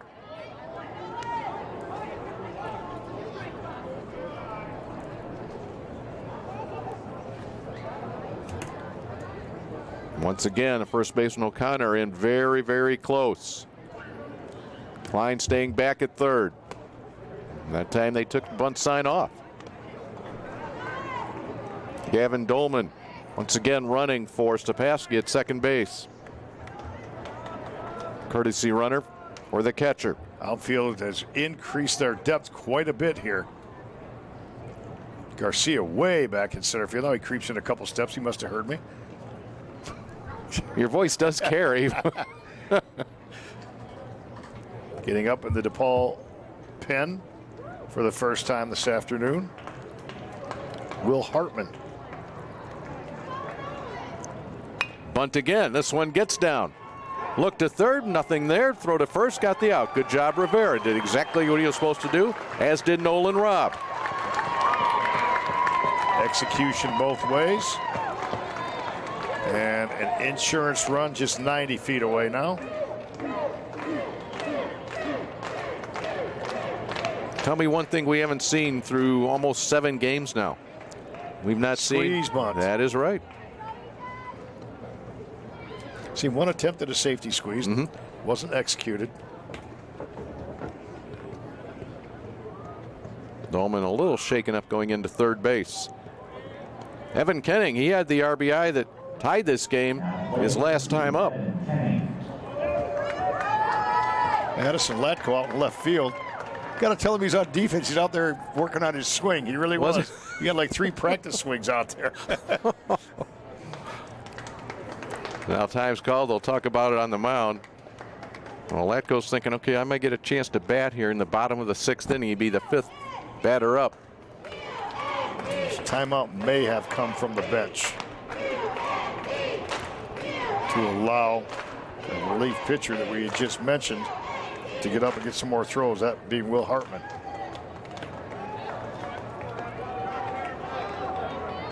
The infield is in.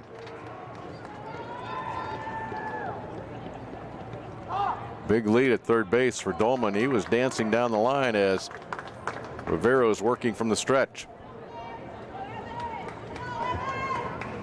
You got a feel there's going to be a bunt situation here, don't you? Yes.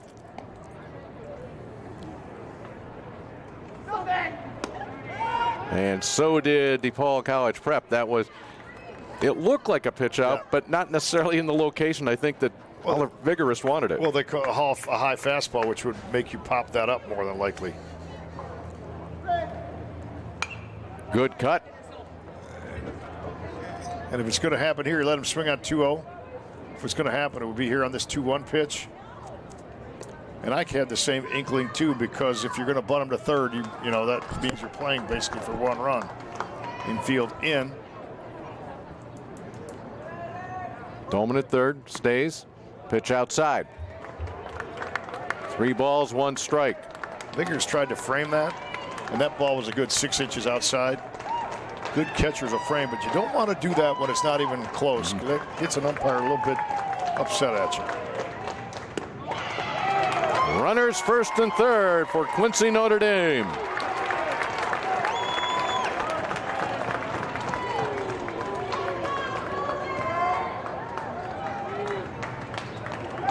It's just the second walk of the game for Rivera. Dolman at third, Kenning at first. 1 out, Colin Kirk. And now Sam Cologne will come out and have his own conversation. And here in the 6th inning, we look around looking for teams that will be battling for the 2A championship. Nobody's here yet. Do not see Joliet Catholic Academy nor Columbia.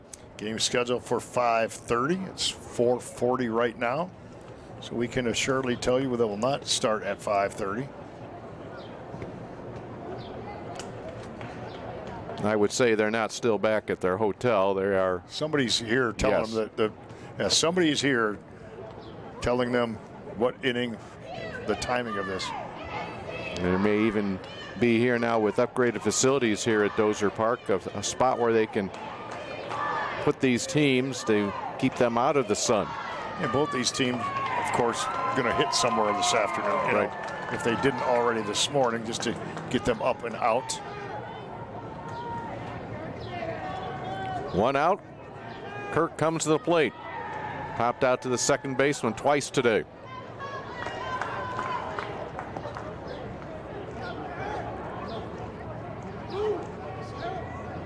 No movement. Backhand from Vigorous.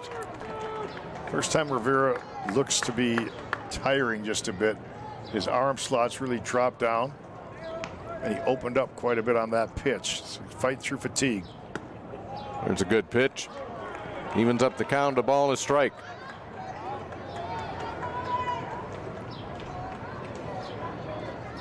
See if they're counting on Kenning here. 2-1. Middle infield looking for a double play.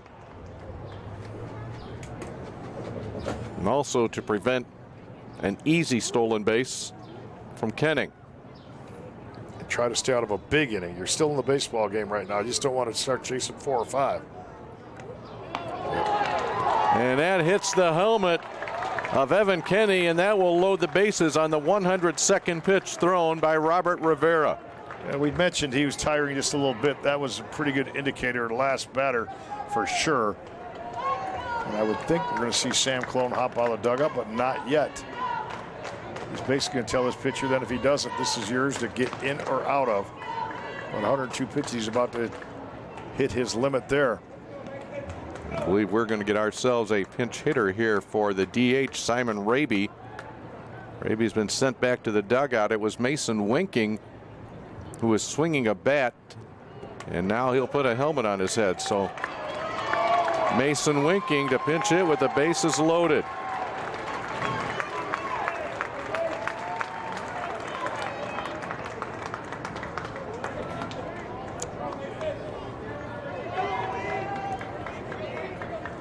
Courtesy runner on third, and Gavin Dolman. Evan Kenning is at second. Colin Kirk at first. Still only 1 out. Infield in at the corners. Double play depth. Up and in the middle. Senior at the plate, Mason Winking, goes after that first pitch. And Rivera working out of the windup where he's been more effective, but makes his corners have to make a throw a little bit faster, allowing the base runners to get a little bit more distance off base. Now he will step off. Back on.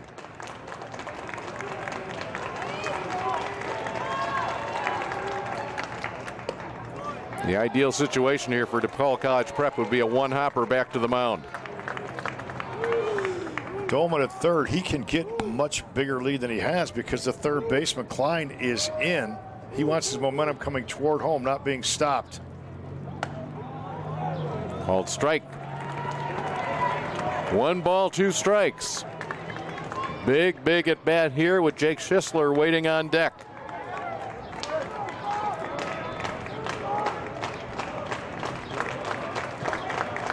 Winking, the pinch hitter. Take ball 2.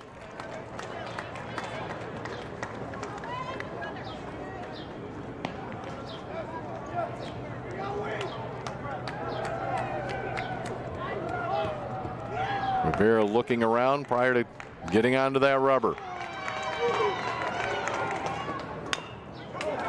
To third. The throw home. In time. Klein got rid of it in a hurry to Vigorous. That's out number 2 to force it home. Really nice play by Klein, and he did have to hurry up more, you know, because of the windup situation, because of Dolman coming down the line, but he was able to make sure that he cleared the runner and got that ball to Vigorous. And Raby will come back into the game immediately. He will re-enter to run for himself. So it'll be Raby at first, Kirk at second, Kenning at third, Schisler at the plate. A run in, but right now one would not make QND happy. They're looking for more.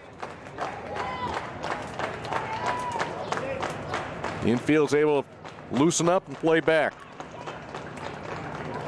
Schisler 0 for 3 today.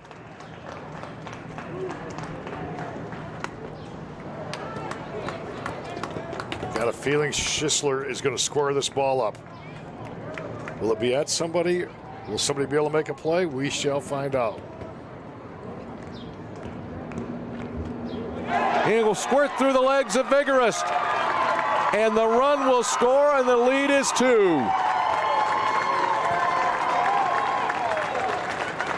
So out of all that drama, ball back to the screen is what scores the run.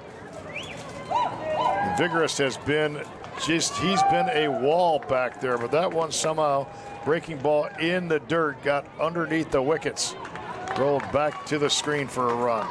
Runner second and third for Schisler. He does square it up. Coming on to making the ankle high catch is A.J. Garcia, but a big extra run here in the top of the 6th inning. 2 runs. There was just 1 hit in the inning. Make that 2 hits in the inning, back-to-back doubles to start the inning. And with it, QND goes on top as we head to the bottom of the 6th.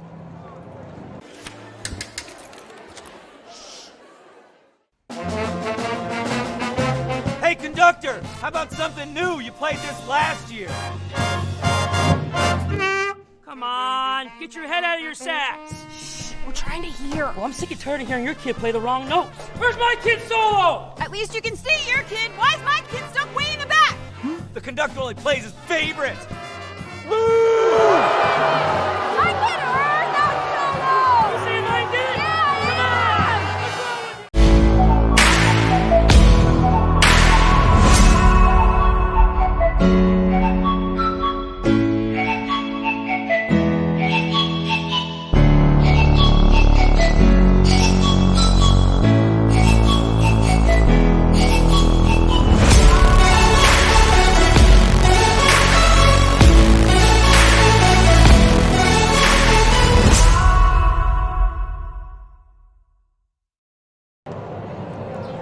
Playing for third place here in Class 2A in Peoria. It's been a good one. 4-2. Quincy Notre Dame taking the lead. They led 1-0. We're down 2-1 at the end of one. Able to pick up the tying run in the fourth, added 2 more here in the 6th. As we go to the bottom of the 6th inning, Kyle Phillips to lead things off, number 5 hitter in the order, followed by Cam Klein and then Shane Leonard. Number 19, Kyle Phillips. Phillips today 0 for 1 with a walk.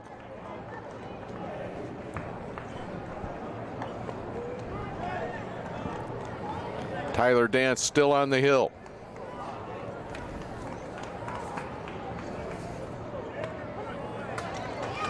Phillips, a sub-200 batting average this season. Count 1-1 on him. Got to be a shutdown inning for Dance right now. Out to Linenfelser. A little backhand pick by Dalton Miller for the first out. So he came with a breaking ball, got the ground ball, puts the trust in his defense, and gets the first out of the inning. Quick first out for Cam Klein. Klein with a hit. One of 4 hits for DePaul. They had 3 of them in the first inning. It's just been Klein's hit since then. 300 hitter, just over on the season.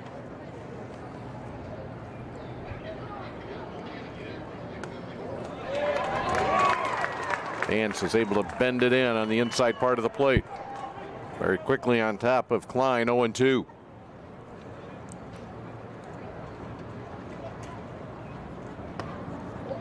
Just missed, similar pitch.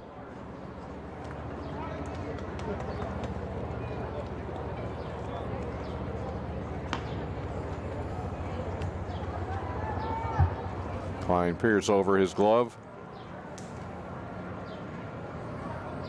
And here he comes. Okay, so we're getting close to championship because now both teams are indeed here. Columbia down the 3rd place line, up above the bleachers, just settling in, and Joliet Catholic down the right field line. Klein waited on it. He'll send it just above where those Joliet Catholic Academy Hilltoppers just somewhat milling about. They've been here before. Yes, they have. 365 days ago for one. Multiple state championships, coming back as the defending champs. But ironically, they've never gone back-to-back. Yes, that is. I was surprised with that. Yeah, so they're trying to do it, but don't think that's not one of the impetus tonight. Sinking fast for Kenning, and he'll have to reach down and make the catch. Well, that fooled him a little bit. But he seemed to have the bead the entire time. He did. Even though it had to go way down below his knee to get that glove to catch that ball.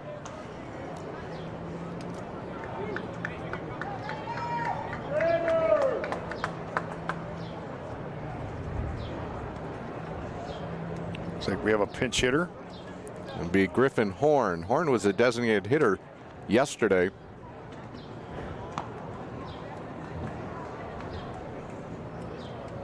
Horn just 6 at-bats on the year, 3 hits. 3 out of 6, 500 average, obviously. 1 double.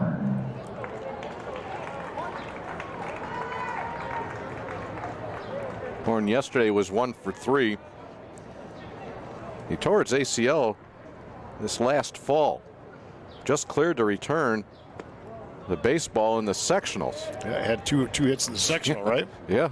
He was 2 for 2 in the sectional championship game.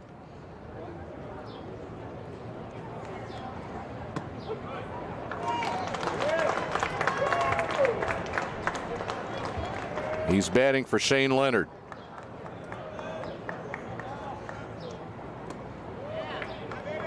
And he says he got hit by it. And He did. He leaned right into that. He leaned right into that. Yeah, that's what. You don't need help on that one.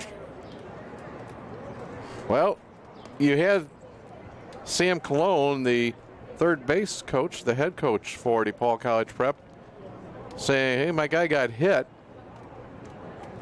Let's see what they do. Nope. Stay here. Stay right here. It's the right call.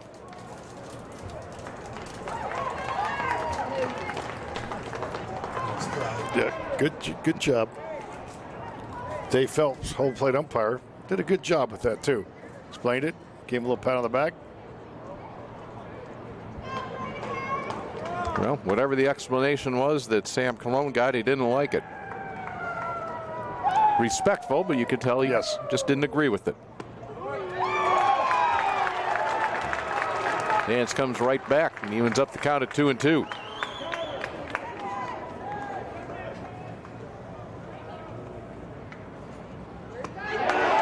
Got him looking. Horn came in, thought he was hit by a pitch. Instead, he goes down looking. A 1-2-3 inning for Quincy Notre Dame and Tyler Dance. They will take a 2-run lead as we head to the 7th.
Guess who's going to lead off for Quincy Notre Dame here as we start the 7th inning?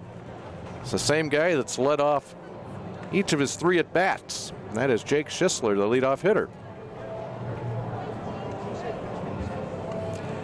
I had looked at my sheet yet. I had not looked at my scorebook, but I would have guessed that you were right with that.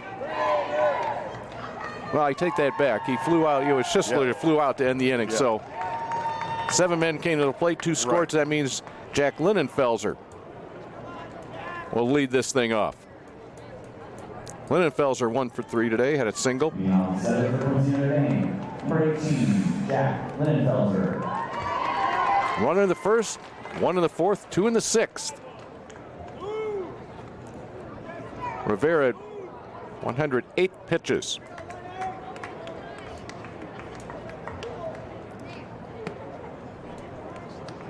This is outside. Now he's forcing it up there right now. Yeah, he was tired. You could see it. He started dropping down, flying open a little bit more in the 6th inning. Surprised he's out there right now. Obviously, Sam Cologne knows what he's doing with his staff. He had 2 pitchers ready, a right-hander and a left-hander. 2 balls and a strike. It was an RBI double from Stepasky to give Quincy Notre Dame the lead, then a wild pitch. Brought in the 4th run of this game. Cologne already out of the dugout, knowing he's going to probably need to make a move. Ooh, that was a big hack right there from Linenfelser. He was looking fastball and he got it.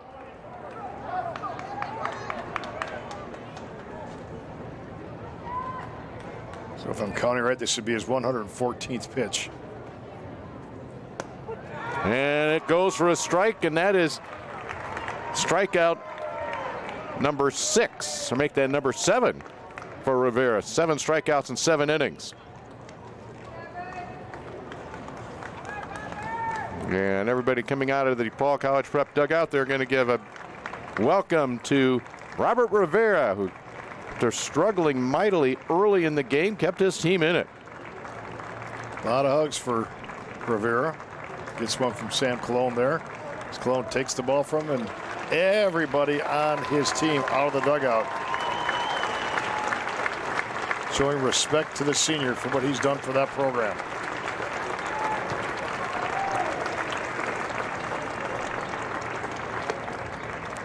Kevin O'Connor will come in from his first base position to take over the pitching duties from Rivera.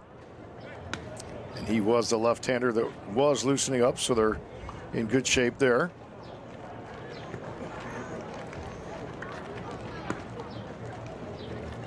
And now DePaul College Prep will be looking for a first baseman. Obviously, they have one in mind. O'Connor 3-1 on the season, 28 innings pitched. Relatively high, 35 hits in those 28 innings pitched. 35 strikeouts, so that is superb.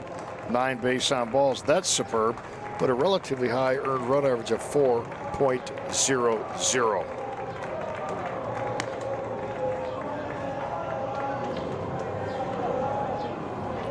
Manning first base will be the designated hitter, Kyle Phillips. Phillips hitting for the pitcher, so a natural move to slide him into the game defensively.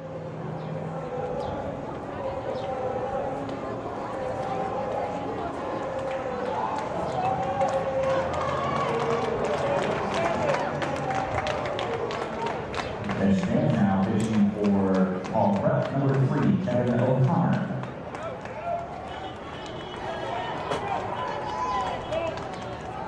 First man O'Connor will face will be Dalton Miller. Miller struck out twice against Rivera.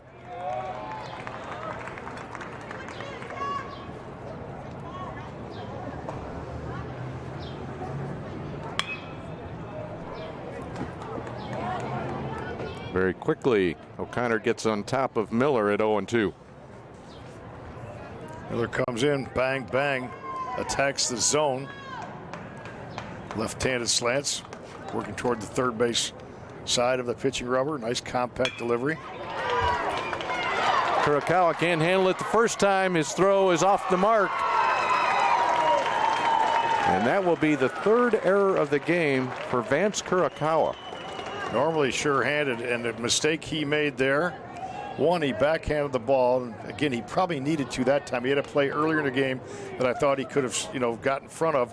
That one he backhanded, but when he didn't feel it cleanly, he went back and picked that ball up with his glove. Young players out there, don't go back to the glove, go right to the bare hand. Pass, the leaping Cam Klein. That ball ripped by Brady Kindhart. Kindhart with a pair of hits, and that advances Miller to second with one out. And Kindhart, if you remember, yes, a pair of hits, he had the double, and he ripped that double. Here, he ripped that single. So he's barreled the ball up his last 2 at-bats with exit velocity big time.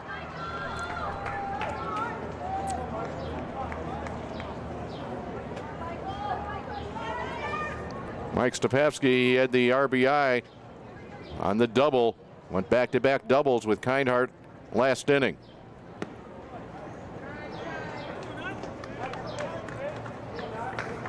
Miller at second, Kindhart at first, looking to build on this 4-2 lead.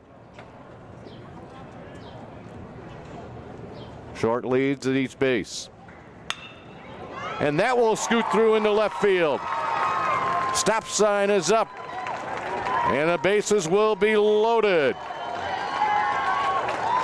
Well, error set up a would-be big inning, bases juiced, only one out. And you hit the ball down and hard right now, man, that infield is quick. It's like a Super Ball getting topspin. So if you barrel it up, you're going to get it through an infield.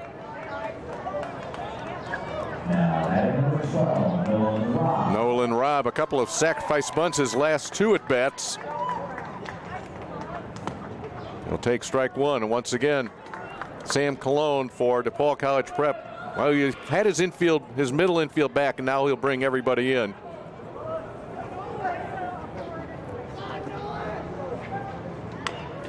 Robb just gets a piece of it.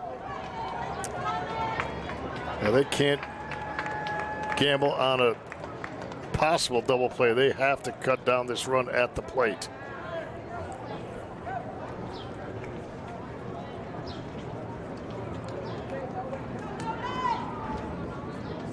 Connor working from the windup.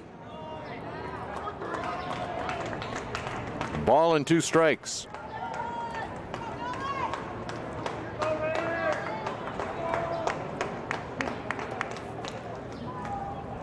Scoops it and down for a base hit. 1 run will score easily. Here's the second, being waved around. A 3-run bases clearing double for Nolan Robb. Really good piece of hitting. That was a ball down and in. And he went down and got it inside out. Kept his hands inside the baseball, inside out swing. He was able to keep it fair right inside the line. And the merry-go-round was started. A 3 RBI 2-bagger. Notre Dame has scored 5 runs in the last 2 innings. They have opened this up, a 7-2 lead here in the 7th. And this too is a pattern that we have seen this week. Multiple run innings late in the game. Big innings. Crooked numbers. 5 on the board the last 2 innings. 3 straight hits, single, double. All following an error that opened up the opportunity. Kevin O'Connor looking to retire his first batter since he's come on in relief of Robert Rivera.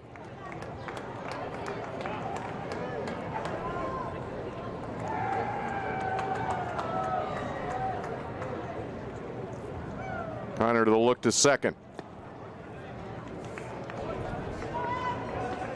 Kenning 1 for 2 with an RBI single.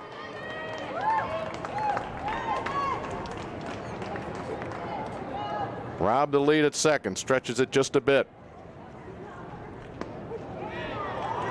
Called strike 3 on Kenning. Had that ball right on the outer edge with a little bit of run off the left-handed slants. That ball was turned over just a bit. Went away from the right-handed hitter Kenning. Now it's Colin Kirk's turn, looking for one more.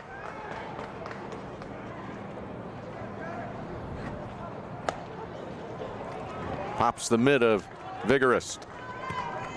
O'Connor, he can get it up there. He can run it up there pretty well.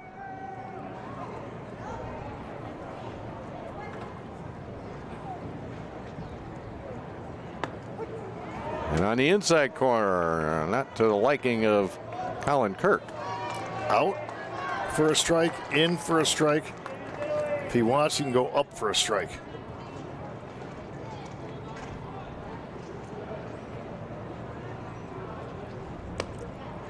Out and up.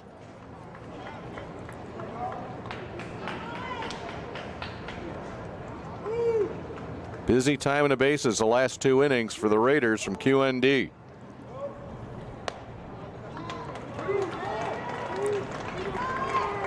Kirk was hit by a pitch as part of that 2-run inning in the 6th.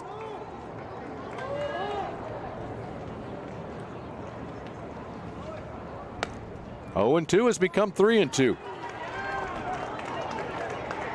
Waiting on deck is Simon Raby. Vigorous got to set up on the inside part now, help his pitcher drive the ball into the hands.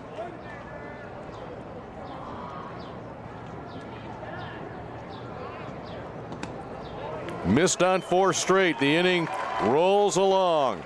See, everything he missed on was away. So as a pitcher, you got to adjust. As a catcher, you got to help him adjust by forcing him to try to drive the ball in. And play number 1, Simon Raby. Raby today hitless in 2 at-bats. He was pinch hit for his last time by Mason Winking.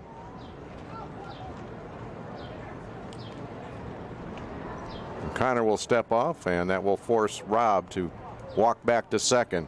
And got there by virtue of that bases clearing double.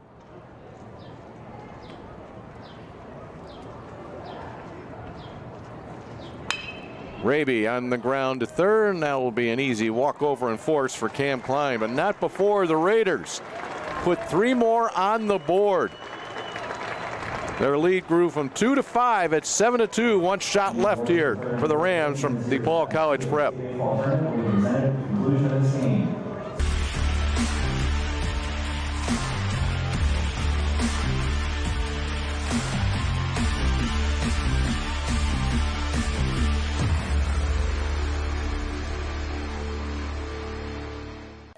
This NFHS Network Championship event is brought to you by Academy Sports and Outdoors.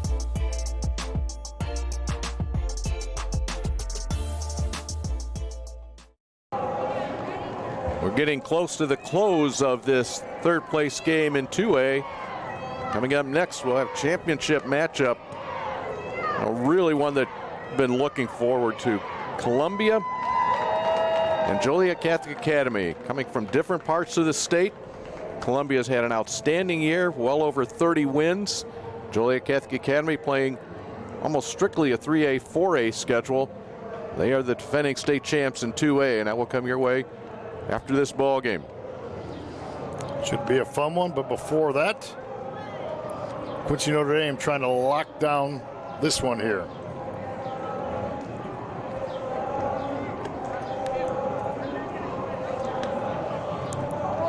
UND with a couple of second place finishes.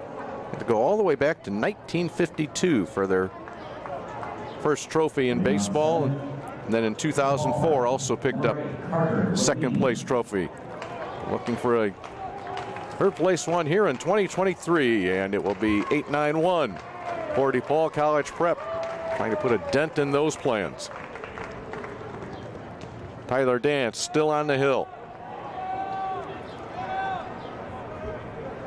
He has only allowed 4 hits today, 3 of them coming in the first inning when DePaul scored its 2 runs. Evened up the count at 1-1. Well, Quincy Notre Dame. 8 different coaches have brought that school to the state tournament. That's really amazing. A lot of times you see a coach on a run with a program, but as the torch has been passed, different coaches have contributed. This will stay right into the glove of Miller. 1 gone here in the 7th.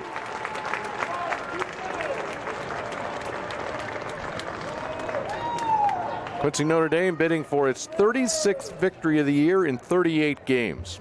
That's impressive. A 32-game win streak that was ended yesterday by Joliet Catholic Academy. They had not lost until they had lost to Hershey High School out of Arlington Heights the end of March. That's a long time without having a sour taste in your mouth.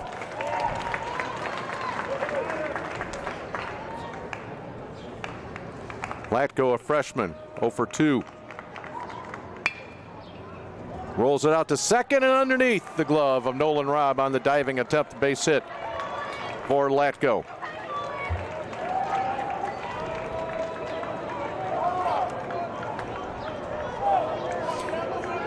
And if you are Columbia down the third base side or Joliet Catholic on the first base side, obviously you do not have a vested interest in this game.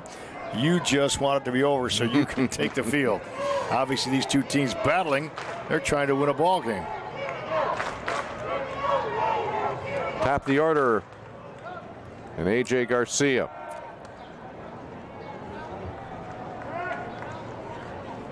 Five-run lead.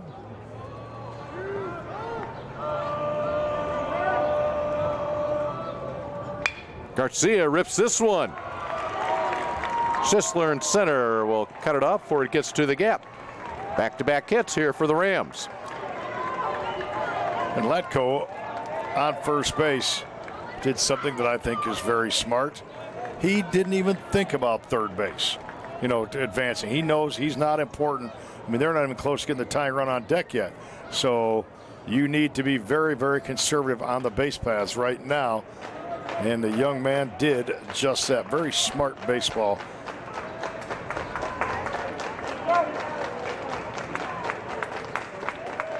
Kurokawa, sophomore shortstop. So here in the order, here in the 2023 order, here in the state semifinals, again here in the third place game, it's freshman, sophomore. Yes.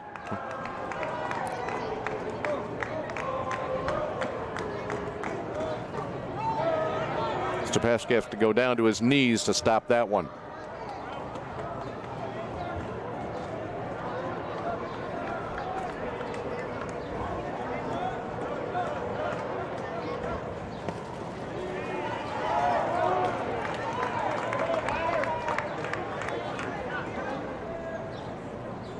Time called as Brady Kinehart comes over and has a word with Dance. There's a little bit of movement in the Quincy Notre Dame dugout. Don't know if they're getting set to bring somebody down there. And actually some stretching going on down in the QND dugout right now. Abraham Wywell down there getting himself loose. No catcher, but he's throwing the weighted ball against the wall. You know, and he's all by himself down there, and that's why Dave Phelps, our home plate umpire, is instructing someone to go down. You have to go down there and have a man with a helmet on and protect him. Now he's getting a catcher and a protector, so we're good to go.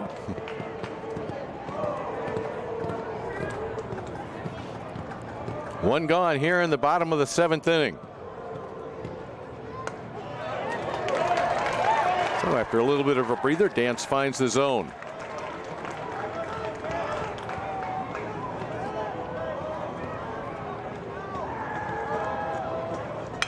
Kurakawa.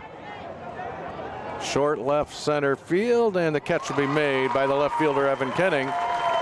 And QND now 1 out away from picking up 3rd place trophy. Now to face Oliver Vigorist.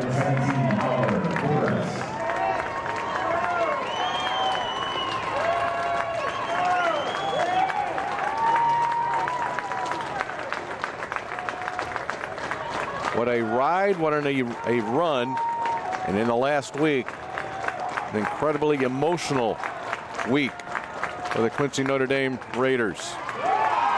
Lost a teammate, Tucker Tollerton, to an automobile accident just last Saturday, as Dance has hit his 100th pitch of this game.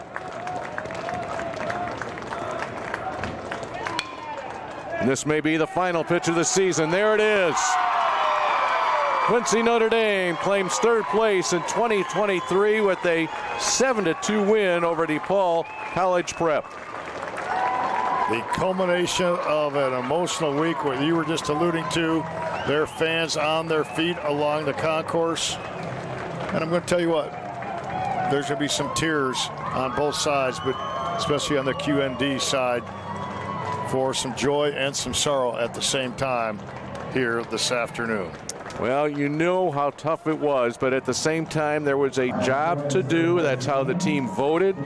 But now the pressure is released and the emotions will pour out at some point in time. But congratulations to the Raiders from Quincy Notre Dame High School. They finished with a 36-2 record. DePaul College Prep will get the 4th place trophy. They finished 23-16. Well, we're not done here from Dozier Park. Stick around. We'll have the awards ceremony here, and then following a short break, we'll be back. Championship baseball coming your way. Class 2A title game matching Joliet Catholic Academy, the defending state champs in 2A, against the Columbia Eagles. But for now, we'll temporarily bid you adieu. The final score, Quincy Notre Dame 7, DePaul College Prep 2. For Mark Lindo, I'm Dave Bernhard. Back with you in a bit. Academy Sports and Outdoors has something for everyone in your family. From top sports brands to backyard cooking or the best in the outdoors. The North Face, Yeti, Columbia, or Magellan Outdoors, Academy has it all.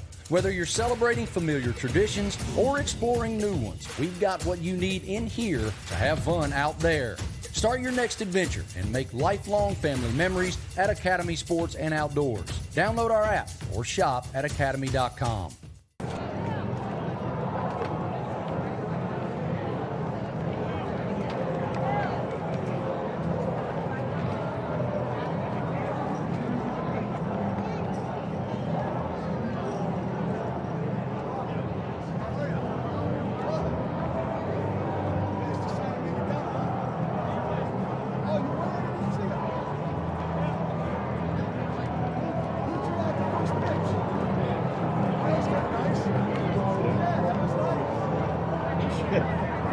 Bring back 1A.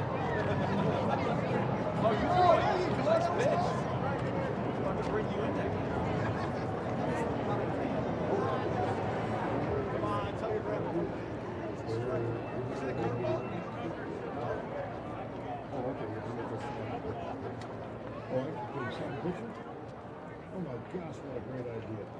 You great minds.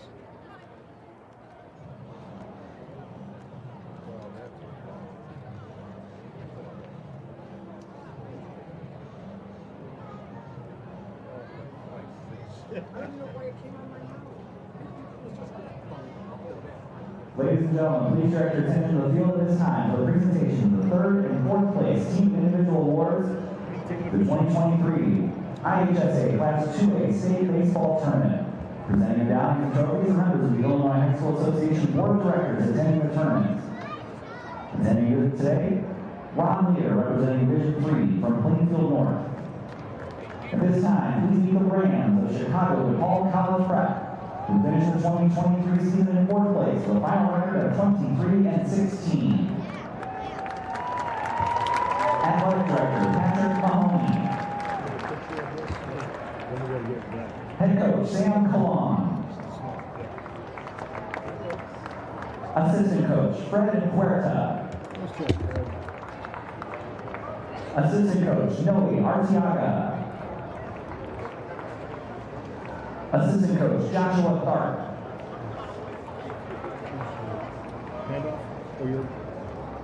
Manager Arturo Monroy.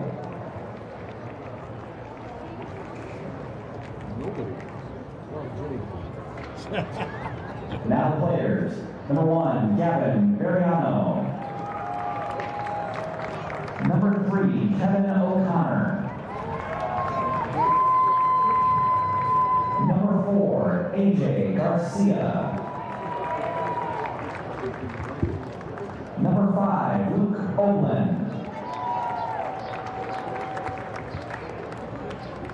Number 6, Tyler Williams. Number 7, Shane Leonard.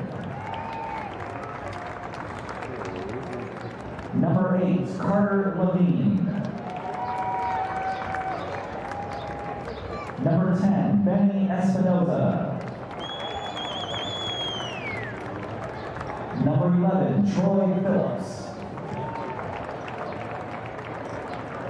Number 12, Cam Klein.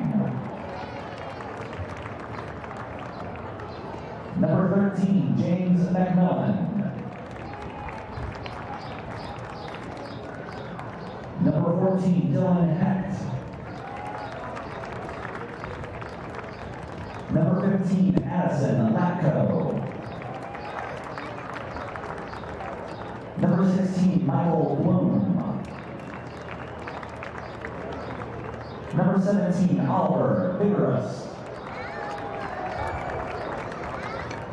Number 18, Aiden Ball. Number 19, Kyle Phillips. Number 21, Vance Kurakawa. Number 25, Davis Ruger. Number 27, Ricky Ruby. Number 30, Matt Orlow. Number 31, Will Hartman. Number 32, Griffin Horn. Number 34, Robert Rivera. And number 39, Dylan Kaminsky.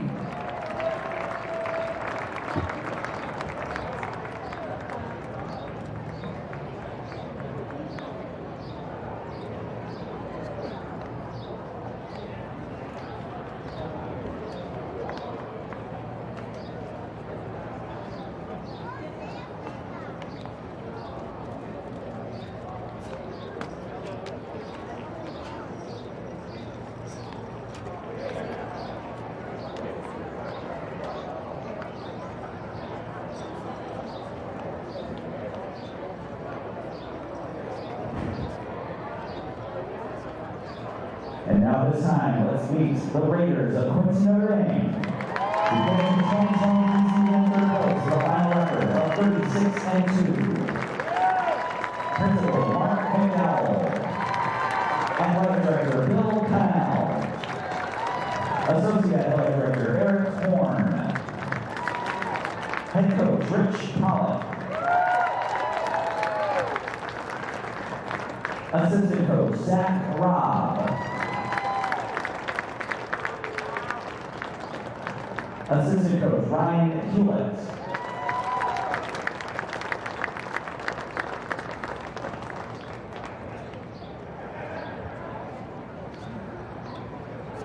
And now for the players. Number 1, Simon Raby. Number 2, Evan Kenning. Number 3, Brady Heinhart. Number 5, Tucker Fullerton. It is mother Katie and sister Kimberly.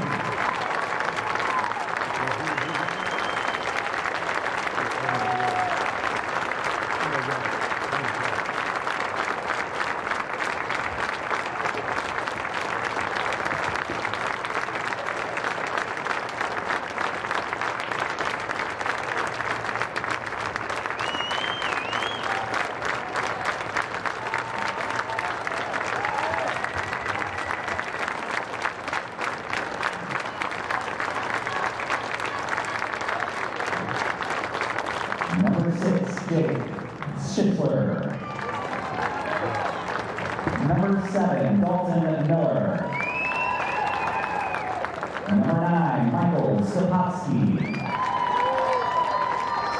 Number 11, Alex Knoyer.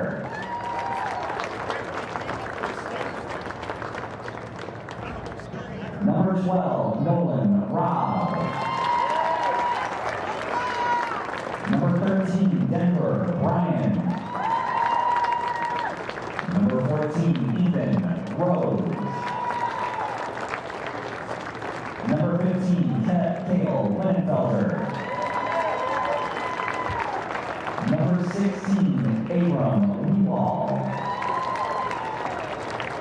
Number 17, Max Ferret. Number 18, Jack Linenfelder. Number 19, Colin Kirk. Number 20, Jackson Knoyer. Number 23, Ben Schwartz. Number 24, Gavin Goldman. Number 27, Tyler Dance. And number 31, Mason Winking.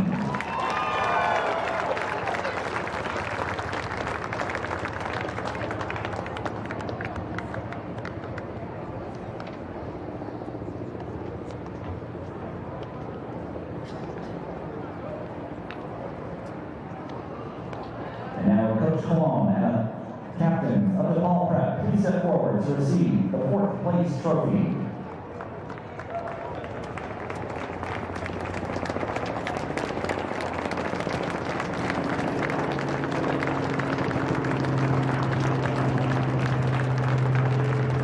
DePaul College Prep, 4th place, Class 2A 2023.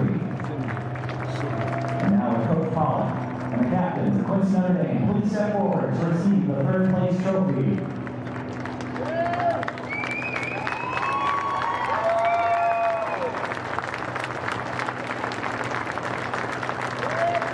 The winners of Quincy Notre Dame, 3rd place, 2023 in Class 2A.